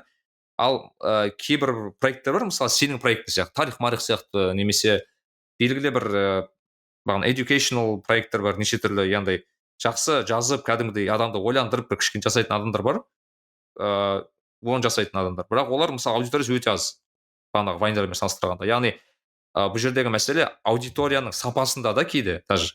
Яғни бағанағы ойланатын аудитория қанша дегенмен аз болады ғой әрқашан, шын айтқанда. Ол жағынан да бір не секілді, өйткені мысалы бір адам қарайды да, ойлайды, мыналарда бір миллионға жуық бір подписчик бар екен, значит осылай істеу керек деген сияқты. Бірақ мен айта алмаймын да, мысалы сен бағанағы сен жасайтын миллионға жасайтын адам, ол бағанағы сенің educational проект, мысалы сенде 100 мың подписчик болған, ол қайда құнды да, ана 100 мың адам, ана бағанағы қанша миллионна, өйткені мыналар кейін мемлекетті өзгертетін адамдар мүмкін, өйткені ойланады адам ана жерде. Яғни ол жай күле салып бір 15 минуттық роликтер емес та. Мысалы мына подкаст айта аламын. Яғни мысалы подкастты айтайық, мен енді айтпаймын, бірақ мысалы подкаст жасау үшін мен адаммен зерттейсің, адаммен сөйлесесің, белгілі бір тақырыптарды қозғап отырсасың деген секілді ғой. Енді кәдімгі бұл адамды ойландыратын дүние да, мысалы кез келген подкаст. Яғни бұл бағанағы TikTok емес, Vine емес деген секілді да. Бірақ бұл подкаст мысалы всегда андай зат, дейді, underground дейді ғой. Өте бір нишасы бөлек дүние, былайша айтқанда. Вот соған алданып көп балалар қазір вайнға кетеді секілді, маған солай көрінеді. Иә, соған кішкене алданып қалады, дүниеге алданып қалады, ақшаға алданып қалады. Себебі Инстаграмда көбінесе, Инстаграм, TikTokта адамдар успешный ғой, сондай болғысы келеді. Блогерлар қарайды да, ойбай, менде за граница барғым келеді, ойбай, менде осындай бар ашқым келеді деп қызғанады соған. Сол үшін кішкене алданып қалады да, көп уақытын соған жұмсап кетеді. Кейін дұрыс емес контентті көріп кетеді сондайлардың арасында. Енді кез келген блогер қателік жасайды ғой. Сол қателігін көріп, ол оныкі дұрыс деп сондай нәрсе жасай бастайды. Сондай нәрселер көп. Бірақ подкасттар керек. Мысалы үшін подкаст жасау үшін де көп еңбек керек қой. Көрінікті сенің сұрақтарың өте орынды болып тұр. Көрініп тұр, кәдімгі артынан қарағасын, фамилиянды жаттап алғасын, оның бәрі еңбек қой кәдімгі. Сол үшін келісемін сенің. Толықтай келісемін. Мынандай тақырыптарға келетін болсақ ше, қазір мысалы Вайнды ашқан, сен айттың ғой бағанағы инстапарочкалар бар, кейін тағы гиф беретіндер бар, неше түрлі әртүрлі бар. Одан бөлек мен бір 3 түрлі бір категория бар да, енді былай айтайыншы. Мен өзім ерекше ұнатпаймын да ондай контентті, әсіресе Инстаграмды көргенде. Ол бағанағы букмекерлік конторалардың неше түрлі ломбардтардың рекламасы. Ол кейбір біраз вайнер жасайды оны мен көрдім жеке өзім. Екі ол бағанағы пошлый юмор, қалай айтсам екен, яғни плюс 18 маркасымен айтылатын юмор. Үшінші кейде политика араласып кетеді жерде, енді дұрыс мағынасында, яғни мен политика айтпай деп отырған жоқ, бірақ кейде пропагандаға ауысып кететін политиканы айтамын. Яғни осы үш тақырып кейде бағанағы бір вайнерлер границаны түсінбейтін секілді көрінеді да, яғни бір белгілі бір кейбір мысалы қанша дегенмен қандай интернет ашық болғанмен табу темалар бар қанша дегенмен айтуға керек емес, оларды айтуға не стоит, шын айтқанда бағанағы жарнама мәселесінде бағанағы ломбардтар болсын, нелер болсын, жалпы сен өзің сценарий жазғанда соларды есепке аласың ба, яғни мысалы мынандай заттарды жазуға болмайды, немесе жазбаған дұрыс, мынандай алмаған дұрыс деген секілді, соған қалай қарайсың өзің? Енді айтып жатырмыз ғой, кез келген блогер қателесіп, кез келген блогер дұрыс емес рекламаны жасауы мүмкін. Бірақ та мен кейбір кезде, маған құдайға шүкір ондайлардың рекламалары түспейді. Ломбардтың рекламасын, актив ломбардтың рекламасын жасаған жоқпын, мен сол үшін жазған жоқпын. Адингсбетпен мен жұмыс істеймін наконец ретінде. Бірақ та ол жағынан қателік бар нагомятчтың, мысалы үшін Адингсбетпен жұмыс істейміз. Бірақ та басқа жағынан қалдырсақ, біз хотя бы ютубта оны ашық жарнамаймыз. Біз тек қана айтамыз, Адингсбет деген достарымыз бар, бізге спонсор жасайтындар. Қазіргі кезде любой футбольный клубта спонсор букмекерский контора болып кетті ғой. Біз соның темасына кіріп кеттік, шыны керек, ондай нәрсеміз бар, ондай күнәміз бар Адингсбетпен жұмыс істейтін. Бірақ та кейбір блогерларға алса ұстайтын, мысалы үшін өздерін дұрыс молодая мама дейді да, кейін сторида Адингсбет рекламасын жасап жүрді. Орынсыз да кішкене? Орынсыз, кішкене. Мысалы үшін мен тарих-марихпен, мен Адингсбетпен ешқашан жұмыс істемеймін, букмекерский конторалармен, ломбардпен жұмыс істемеймін. Неше түрлі рекламалар бар, Сімлей дейтін рекламалар өте көп. Казино Рояль ма, неше түрлі кім жағын предлагатель сайттардың рекламасы болып жатады. Мен мысалы үшін білемін, тарих-марихта ол өте орынсыз болады. Ондай жағынан реклама жасау, ол жағынан мен кішкене тарих-марихта жасамаймын. Ал кейбір блогерлар соның шекарасын білмей қала ма, пофиг реклама жасай береді. Мысалы үшін дұрыс аудитория жинайды да, сол дұрыс аудиторияны бұзады. Ол деген кішкене қате. Мен осыған дейін мысалы Өркен Кенжебек деген ағамыз бар ғой. Сол кісімен де сөйлескен едім. Жалпы аудиторияны тәрбиелеу деген мәселе қозғаған едік сол кезде.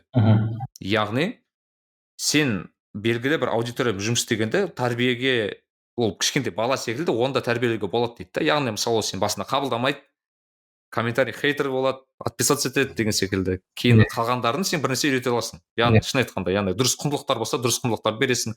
Мысалы сенің бағана тарих үйретесің деген секілді. А вот мысалы просто мен ойлаймын да, анау бағанағы вайнерлер аудитория жинайды да, кейін бағанағы заттарды үйретсе, мысалы бағанағы букмекерский конторды үйретсе, енді олар керісінше жұмыс істеп отыр да, енді шын айтқанда олар дамытудың орнына оларды құрдымға апара тұр кішкене уже. Енді кез келген сондай мәселе бар. Жасайды, мысалы үшін. Жалпы ойлайсың ғой, ал жауапкершілік алу керек деп адам, жауапкершілік алу керек. Мысалы үшін менің досым, өте жақын досым, ең жан досылардың бірі Хаким Мукарам деген вайнер. Анда-санда мысалы үшін ол париматчтың рекламасын жасайды. Неліктен жасайды? Себебі кей кезде шынымен де ол үлкен сериалдар түсіреді, қазір екінші сериал түсіріп жатыр, оған бүкіл өзінің ақшасын салады. Яғни бір дұрыс нәрсе жасау үшін кейбір кезде ол көп жасамайды. Ол мысалы үшін егер де ода тамаққа ақша болса, Хакимде, ол ешқашан да букмекерский контораның рекламасын алмайды. Егер де ода нанына ақшасы болса. Ал кей кезде қатты қиналатын кезде, бір проект түсіру керек кезде ондай жасайтыны бар мысалы үшін. Ол жағынан кішкене түсіністікпен қараймын да мен. Ондай болса мысалы үшін жарайды. Тіпті өзі де айтып жатыр. Өзі де рекламасын жасаса да кейбір сторияларға айтып жатыр. Ойбай, ставка қоймаңдаршы. соған вайндар түсіреді. Твой друг ставочник деген секілді, твой друг должник деген вайн болды ма, сол кезде айтқанбыз, ойбай ставка қойдық, соларды кәдімгі мазақ қылдырып. Иә. Яғни сонда, бірақ та кейбіреуі совсем открыто жасайды, орынсыз. Ондай неше түрлі жағдайлар болды. Кез келген блогер қателеседі. Любой блогер, қателесіз блогер болмайды. Бірақ кішкене оған былайша айтқанда мән беру керек қой, кішкене. Ернар айтқанда кішкене мән беру керек. Енді мен соңғы сұрағым осыған байланысты, ол енді өзім де біраз талқылағам, өзім кішкене іште жүрген сұрақтар бұл, ол сәлем social media. Енді бұған әдем тоқталғым келіп отыр. Жалпы сенің ойың қандай бұл жігіттер туралы? Бұл деген оңай түсіндіріледі. Кезінде интернет болмаған кезде бүкіл контент тек қана телевизорда болған. Мемлекет сол телевизор арқылы адамдарды кішкене былайша айтқанда на поводке держать. Яғни бір нәрсе болса, оны ұстап қалады. Бір нәрсе тағы бір нәрсе болса, оны қайтадан ұстап қалады. Яғни оны бақылау оңай болды да, ал қазір интернет пайда болғаннан кейін ол жағын кішкене бақылау қиын болып кетті мемлекетке. Енді ол жағына мемлекетті түсінуге де болады. Мысалы үшін жоғары жақта егер отыратын адамдардың логикасымен ойласаң, шынымен де кейбір блогерлар қате нәрселерді рекламасын жасайды, қате нәрселерді нетеді. Ең басты мақсат сол деп ойлаймын сәлем social media. Бірақ та қалай орындалып жатқаны, бірақ та арасында политический нәрселер де болады. Сол үшін байсақылған пранка, адамдарды алдау, адамдардың көңілін білдіріп, көңілін басқа жаққа аудару деген тіпті қандай контент жасайтынын да кішкене маған көңілім қалады сәлем social медиада. Яғни мүмкін жасауға болушы еді, отдельный бір канал секілді, блогерларға поддержка беріп кішкене дұрысына. Енді жақсы болады ғой, мысалы үшін сәлем social медиа егер де жас блогерға ақша беріп, ол блогер дұрыс нәрсені үйрететін болса, политический бір нәрселері жоқ болатын болса, ол тек қана плюс қой. Ол жағынан мен сәлем social медиа бар болса, иә деп айта аламын. Бірақ та қалай орындалып жатқаны, ол жағынан келіспеймін. Сәлем social медиа негізі жабу керек қой сол проект үшін. Жабу керек қой, өйткені слишком палевность дейді да бәрі. Бір дұрыс сценаристері де жоқ. Былайша айтқан сәлем social медиамен істейтін адамдар өте аз қазір. Көбісі істегісі келмейді, себебі ішінде отырған непрофессиональный адамдар өте көп. Шаңдайда сияқты кредит доверие кеткен сияқты олар. Сол басында істеуге болушы еді кішкене, иә. Мемлекет деген в любом случае ол қарау керек халыққа, өзінің халқын ойлау керек. Менің халқым не қарап жатыр деп ойлау керек. Ол жағынан дұрыс. Бірақ та өздері хайповать етіп кетті ме бір олар. Өздері былайша айтқанда үлкен адамнан ол балалар ойнап кеткені ғой. Иә. Мен просто ойлаймын да, мысалы қара, осыған байланысты блогердің ең артықшылығы қандай? Ол тәуелсіз адам, иә? Блогер сонысына блогер, ол тәуелсіз адам, независимый. Яғни ол қандай кезде айтқысы келеді, соны айтады. Неге? Өйткені өзінің аудиториясы бар, кредит довериесі бар деген секілді. Бірақ сені белгілі бір мемлекеттік немесе басқа бір даже жеке компания сені былайша айтқанда асырап отырса, саған былайша айтқанда жалақы беріп отырса, енді сен кішігірім енді олардың да бір несіне қарайсың ғой, көңіліне. Ол расы керек, сен кейбір темаларды айта алмайсың, білмеймін. Бағана политикалық болса, политикалық заттар айта алмайсың. Яғни сенің ең басты құндылығынан айырылып отырсың да негізі. Соны кейде бір блогерлар түсінбейтін де секілді. Өйткені сенің басты инфлюенсер ретінде құндылығың осы. Сен соны жоғалтып отырсың да, енді сол ең құнды зат сенде. Иә, ол жағынан сәлем social медиа өте непрофессионал түрде емес жұмыс істеп тұр да. Қателік заттар өте көп. Сәлем social медианың бірде-бір өзінің асыраған блогері жоқ. Ол тек қана өзі аудиториясы бар адамдарды тарта баса да ақшасын беріп. Ол деген қате ғой. Егер де сондай алсаң, мемлекеттің ақшасы берілсе, ол енді белгілі ғой мемлекеттің ақшасы болып тұрған. Ол енді былай документ бойынша ереже болса да, ары қарай логикалық түрде көбісі түсініп тұр ғой, ол мемлекеттік бақылау, мемлекеттің ақшасы екенін көбісі түсініп тұр логикалық түрде, иә. Мен де нақты айта алмаймын, ол мемлекеттің былай как факт айта алмаймын, бірақ та логикалық түрде бұлар ойлап қарасаң мемлекеттік нәрсе, себебі мемлекеттік нәрселер байқалады, пропаганда байқалады, бірақ та олар бірде бір блогерді әлі асыраған жоқ, ол деген қате. Хотя бы бір блогерларды өсірсе, олар дұрыс блогерді өсірсе, оқытамаңдар, ставка жасамаңдар, тілді кішкене тілді зерттеңдер, тарихты зерттеңдер деген блогерлар шықса жақсы болушы еді, бірақ та бірде бір сондай бір проект жоқ. Сәлем social медианың жасап жатқан тек қана ақша шақшу болып тұр қазір.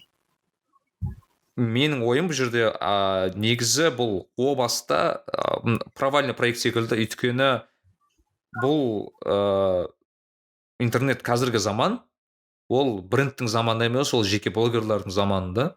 Яғни сен блогерлар сатып ала берсең, енді ол біріншіден не масштабируем, сен бәріне жете бермейді ақшаң, дұрыс па, бәрін сатып алуға.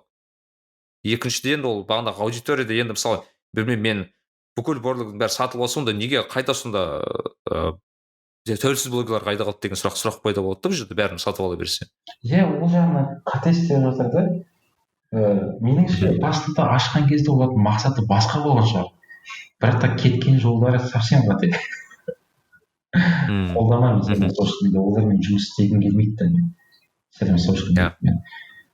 Бірақ олар саған енді көбісіне айтқандай саған да келген шығар олар, негізі. Былай напрямую келген жоқ, бірақ та қарым қатынастар болды. Біз деген олармен жұмыс істеген жоқпыз. Нақты проект қылдырып. Ол өзің жалпы мысалы мемлекеттік проекттер болса кіруге былай дайынсың, негізі бірай. Егер мысалы сен өзің айттың, мысалы нелер жасаймын деген секілді, хабар агенттігіне немесе басқа сериалдар деген секілді. Мысалы үшін қазір егер де тарихта ең басында жасаған кезде 5-6 мың подписчик болған кезде кәдімгідей Министерство культурадан, Министерство образованиядан звондап айтса, давай бірдеме жасайық, халық үшін, шынымен де халық үшін бір нәрсе жасайық десе, мен келісуші едім. Бірақ та бізде ондай адамдар қандай, министерстводан ондай адамдар қайдан келеді? Олар ізденбейді ғой. Сол іздеп мені мысалы үшін тарих деген былайша айтқанда жас бала, опыты жоқ деп айтуға болады ғой, былай сыртқы көзбен қараған кезде. Ондай адамды қолдаса министерство, ол мен келісуші едім. Бірақ та қазіргі кезде менде өзім жалғыз ешқандай да мемлекеттің көмексіз көтерілген кезде мемлекет егер де маған келсе жұмыс істейді деп, мен оған отказ беремін, оған мен сенімдімін. Себебі маған олардың ақшалары неге керек, несіне керек, егер де мен кәдімгідей өзінің еңбегімен кәдімгідей ақша таба алсам. Егер де басында маған қолдау көрсетсе, мен олармен мүмкін жұмыс істеуші едім. Бірақ та олар солай сөйтпейді ғой. Мен білмеймін, мен әлі көрген жоқпын. Министерствоның солай жұмыс істегенін, жас деген шықпай жатқан баланың бірақ таланты бар адамды қолдағанын мен әлі көрген жоқпын. Тек қана уже знаменитый, публичный личность болғаннан кейін, оны қолдағаннан кейін бірақ шығатынын білем, білмеймін, ол жағынан енді кішкене қате жұмыс істей ме, солай. Оны мен ашық айта аламын, ол жағынан қателіктер бар. Енді менде мынандай сұрақ, сен ойлайсың ба, жалпы вайнер деген ол мамандық па қазір, кәсіп па? Кәсіп, жұмыс қой кәдімгідей. Кәсіп. Вайнер, жақсы вайнерлер болады, жаман вайнерлер болады. Кәдімгідей мамандық секілді жақсы электриктер болады, жаман электриктер болады. Сол жаман электриктер арзан баға істеп алады да, кейін қате жұмыс істейді. Жақсы электриктер жақсы жұмыс істейді. Сол секілді вайнерлер, жақсы вайнерлер кәдімгідей жақсы контент түсіріп, халықтың кішкене демалдырады. Вайн деген ол мини кинотеатрға бар ғой, 1 минуттық бесплатный. Сол кішкене халықты демалдырады.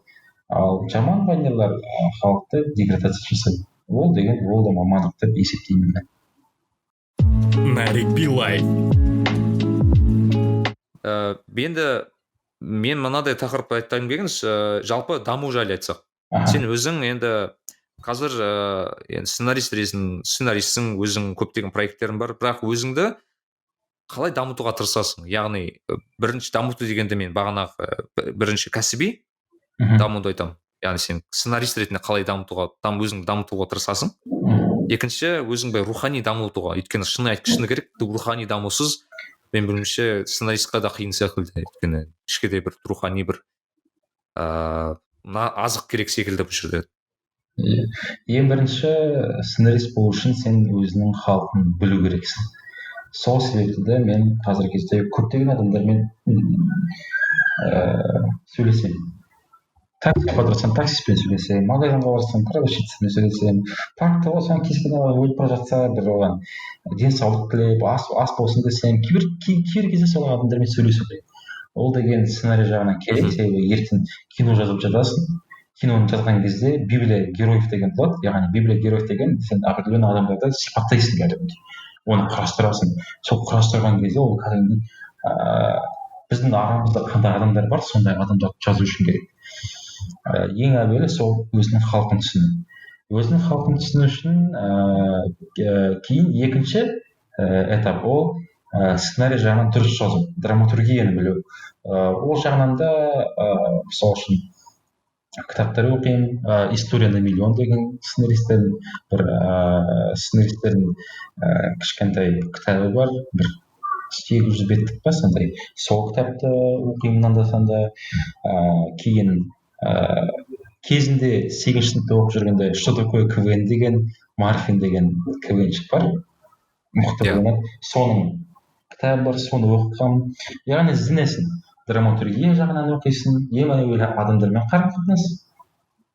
Екінші орында ол кәдімгідей қалай мамандықты алып оқисың, сол секілді де сценарий жағынан да белгілі бір нәрселерді оқу керек. Үшінші орында ол әрине басқа да адамдардың не жасап жатқанын көру керек. Себебі кез келген адам болса, ол адамнан мықтырақ жасайтын адам табылады.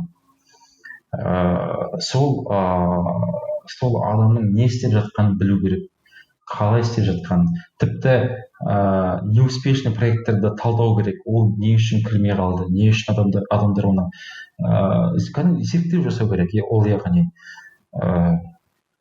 енді 3 аспектісі болды. Ол бірінші адамдармен қарым-қатынас, екінші ол білім алу, яғни кітаптарды оқу, арналған кітаптарды оқу, және үшіншісі ол жаңағы айтып өткенім, яғни әрқашанда рынокты талдау, зерттеу, талдап отыру керек. Сол 3 аспектіні қарап отыру керек әрқашанда. Сол кезде ол сценарист деген маман ретінде сен өсе аласың. Және де рухани жағынан алып келетін болсақ, ол әрине сценарий деген ол мидың қозғалуы болғандықтан, мидың жұмысы болғандықтан миға демалыс беру керек. Ол демалыста енді дұрыс нәрселерден алу керек. Сол үшін мен күнде енді былай әлсізді ойнасам да баскетбол ойнаймын кішкене былай. Мен енді демалдыру үшін PlayStation ойнаймын, футбол ойнаймын, футбол өте жақсы көремін. Кейін фильмді қараймын. Кейбір кезде фильмді мен сценарист ретінде қараймын, кейбір кезде фильмді мен кәдімгідей қарапайым зритель ретінде қараймын. Көрермен ретінде, қарапайым көрермендер. Ол ойланбаймын фильмді қараған кезде, ойбай сценарий қалай болды, мынау қалай болды. Жай ғана фильмді қараймын. Сол кезде басым демалады кәдімгідей. Ләззат алып. Ләззат алып демалдырып отыру керек. Неге саябақтарға, парктарға шығып демалуға болады. Енді ол жағынан кейбіреуі ішімдік ішіп, наркотиктен демалады, бірақ та ондай нәрседен кішкене аулақ болу керек. Ондай нәрсеге үйреніп кетсең, үйреніп кетесің. Басқа нәрседен кішкене ләззат алу керек. Спорт, махаббат, қыдыру, сондай. Жалпы өзің түсінсем, сен қазір отбасың бар, Негізі отбасым дегенде жуырда қызыма ұсыныс жасадым. Міне, сол үшін Астанаға келгенмін 17-сі күні. Той болады екен ғой. Тойда енді көреміз не болатынын, қалай коронавирус қой. Zoom арқылы той болады. Zoom арқылы 300 адам шақырып, столиктарға бөліп, бір главный тамаданы шығарып онлайн конкурстарды өткізіп Zoom арқылы айтып қойса, гиф жасап десей тағы. гиф жасап, иә. Подаркта каждый по номеру телефона қабылдап. Иә. Антракт жасап. Сол отбасы жағынан енді солаймын, әзірше ұсыныс жасадым. Мамам папам павлодарда қазір, 2 ағам бар. Қазір сол ағамның үйіндемін. Ағам астында тұрады. 2 ағам бар, отбасылы болған, қарындасым бар кішкентай ғана, павлодарда ата-анамен бірге. Енді міне, мен алла жазса, құдай берсе, сондай кезде кәдімгідей осторожно айтады ғой, алла жазса, құдай берсе, жағдай болып жатса, отбасы болады енді. Иә, құдай қаласа. Иә. Жалпы өзің кітап оқисың ба, немесе бір қандай бір сүйіп бір оқитын кітаптарың бар ма өзің? Жеке, сен өйткені енді қанша дегенмен кітапты аз оқымайсың ғой, қанша тарихты қанша оқисың? Көбінесе тарих кітаптарды оқимын. Былай айтайын. Да? Тарих кітаптарды оқимын. Былай алып қарағанда жуырда Шантаранды оқығам. И то бітірген жоқпын, иә. Оның алдында енді бәрі оқыған шығар, алхимик деген кітапты. Иә. Подкаст тыңдайтын адамдар енді алхимикті оқыған шығар. Сол алхимикті оқыдым. Қалған кітаптар былай қызығып оқымаймын да асыға. Не, преступление наказание дегенді оқығам, орысша жазушының Чеховтікі ғой, иә. Соның несін. Ал сценарист ретінде қызық па соған соларды оқу? Сценарист ретінде Достоевский. Яғни Достоевский. Чеховтік қалдым. Соны оқығам. Сценарист ретінде оқу кейбір кезде қызық болады. Мысалы үшін Шантарам маған сценарист ретінде кішкене қызық болды, себебі ол жақта драматургиясы қызық та кішкене. Мысалы оның нақты бір мақсаты көрінбегенде ең әуелі главный геройдың. Бірақ та ол жағынан, басқа жағынан структурасы кішкене басқалай ма Шантарамның. Кейбірі оны қызықсыз кітап дейді, бірақ та әр моменттің өзінің тұрақтылы структурасы да бар. Мысалы үшін кедей районға барған кезде де ол кедей районына барып адамдарды сату, яғни құлшылық деймін, құл болып құлды сату деген көрді. Оның бәрі драматургия жағынан дұрыс жазылған да. Кейбір кезде қызық болады, кейбір кезде шын мәнінде ұйықтап қаласың кітапты оқыған кезде. Енді кітапқа байланысты ғой. Коллекционер деген кітапты оқығам, анадай маньяк туралы. Сол, анадай кітаптарды оқымаймын. Как экономить время, как стать успешным, мотивация дегендерді оқымаймын. Менің мотивациям ол қасымда жүрген адамдар. Мен білмеймін, бәрі оңай. Қасымда жүрген ата-анам, ағам, достарым, сол жағынан сөйлеп жатқан, қасында қарым-қатынас жасап жатқан адамдар, ол жағынан енді бәрі білініп отырады. Ол адамдарды талдаған үшін де өзің бір жеке бір ойға келетін боласың. Сол үшін мен мотивационный кітаптарды оқымаймын. Меніңше мотивационный кітаптар ол көбінесе қарым-қатынасты көп жасамайтын адамдарға арналған ба, немесе нақты бизнес жүргізетін адамдарға арналған секілді. Маған лично сол. Енді менің мынандай соңғы сұрағым, енді сен жалпы өзің жеке жоспарың бар ма? Осындай бір белгілі бір, білмеймін, кино түсіремін, немесе белгілі бір Голливудта оқуда боламын деген секілді, яғни өзің даму жағынан. Бар, бірақ та мақсат белгілі бір платформаға түсу емес. Платформа деген ол жай ғана зат қой. Netflix дейді, анау дейді. Табатын нәрсе табады сені өзі. Ал мақсатым, қазіргі кезде пландарым бар. Тарих, мысалы үшін ол көбінесе ішкі өзім қалаған проектімді ары қарай тағы бір проект, коммерческий проект ашқым келіп тұр. Сол бойынша ойланып жатырмын қазір. Таптым да бір проекттерді. Ол проект план бойынша Америкаға және Россияға жасалады. Оңай проект бір. Енді жасалса, енді ары қарай көреміз. Яғни мақсатым белгілі бір коммерческий проект ашу, былайша айтқанда пассивный доход болу үшін, көп қиналмайтын. Кейін уақыт болған кезде кино жазу үшін ең әуелі өмірлік опыт керек. Яғни сен белгілі бір 40 жастағы адамды жазу үшін сен өзің 40 жастағы адам секілді ойлану керексің, оның проблемаларын білу керексің. Сол үшін де болашақта алла жазса отбасылы болсам кішкене көбірек түсіне бастаймын өмірді, иә.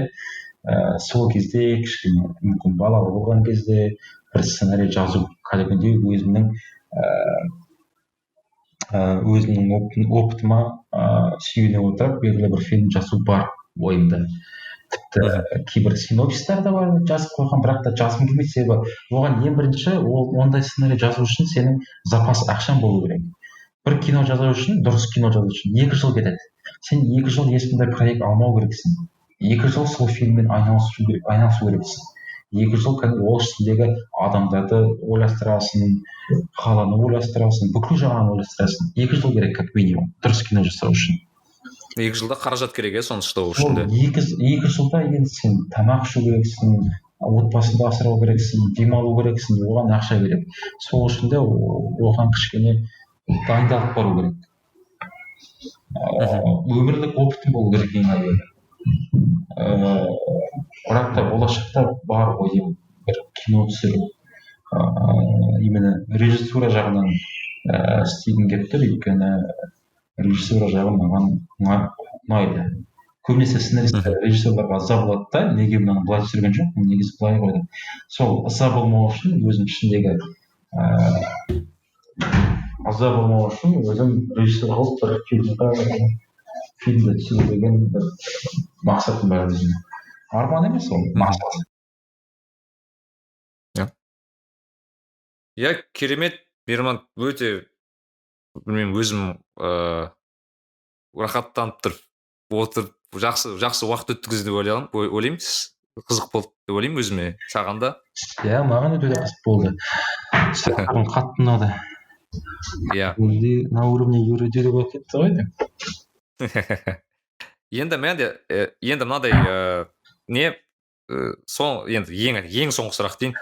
Сен өзің айтайық бір жас балаң, өзің мысалы кішкентай Мейірманды алайық, иә? Павлодарда қазір жүрген, ауылда жүрген бір кішкентай жас Мейірман, бала кездегі Мейірманды алып, сен кездестірсең қандай қандай бір кеңес айтар едің оған? Ешқандай. Білмеймін, мен өзім ризамын. Шынында да өз өміріне ризамын. Білмеймін, айтушы еді. Қалай жүрдің, солай жүре бердім. Яғни бәрі қалай бар, солай қабылда деп айтасың деп. Себебі кез келген нәрсе ол болашақта керек болады. Что бы ни делал, все к лучшему деген ол шын мәнінде рас екен. Кез келген нәрсе керек екен. Оны талдап отырып, дұрыстап ойланса, кез келген нәрсе керек екен. Солай. Иә? Күшті. Көп рахмет, Мейірман. Тыңдармандарға тыңдағаныңызға рахмет. Біздің осы қонаққа, Мейірманға ерекше рахмет. Алла қаласа отбасы болып, Құдай қаласа бір сұмдық кассовый фильм түсіріп нәсіп етсін. Сол кездері осы подкаст жазған едік деп еске түсірейік. Әмин. Аузына астына тайым. Бәріңізге рахмет. Бізді әлеуметтік желіде бөлісіп жүріңіздер. Кездескенше сау болыңыздар.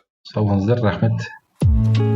Нарик Билай, кәсіби және рухани даму жайлы подкаст.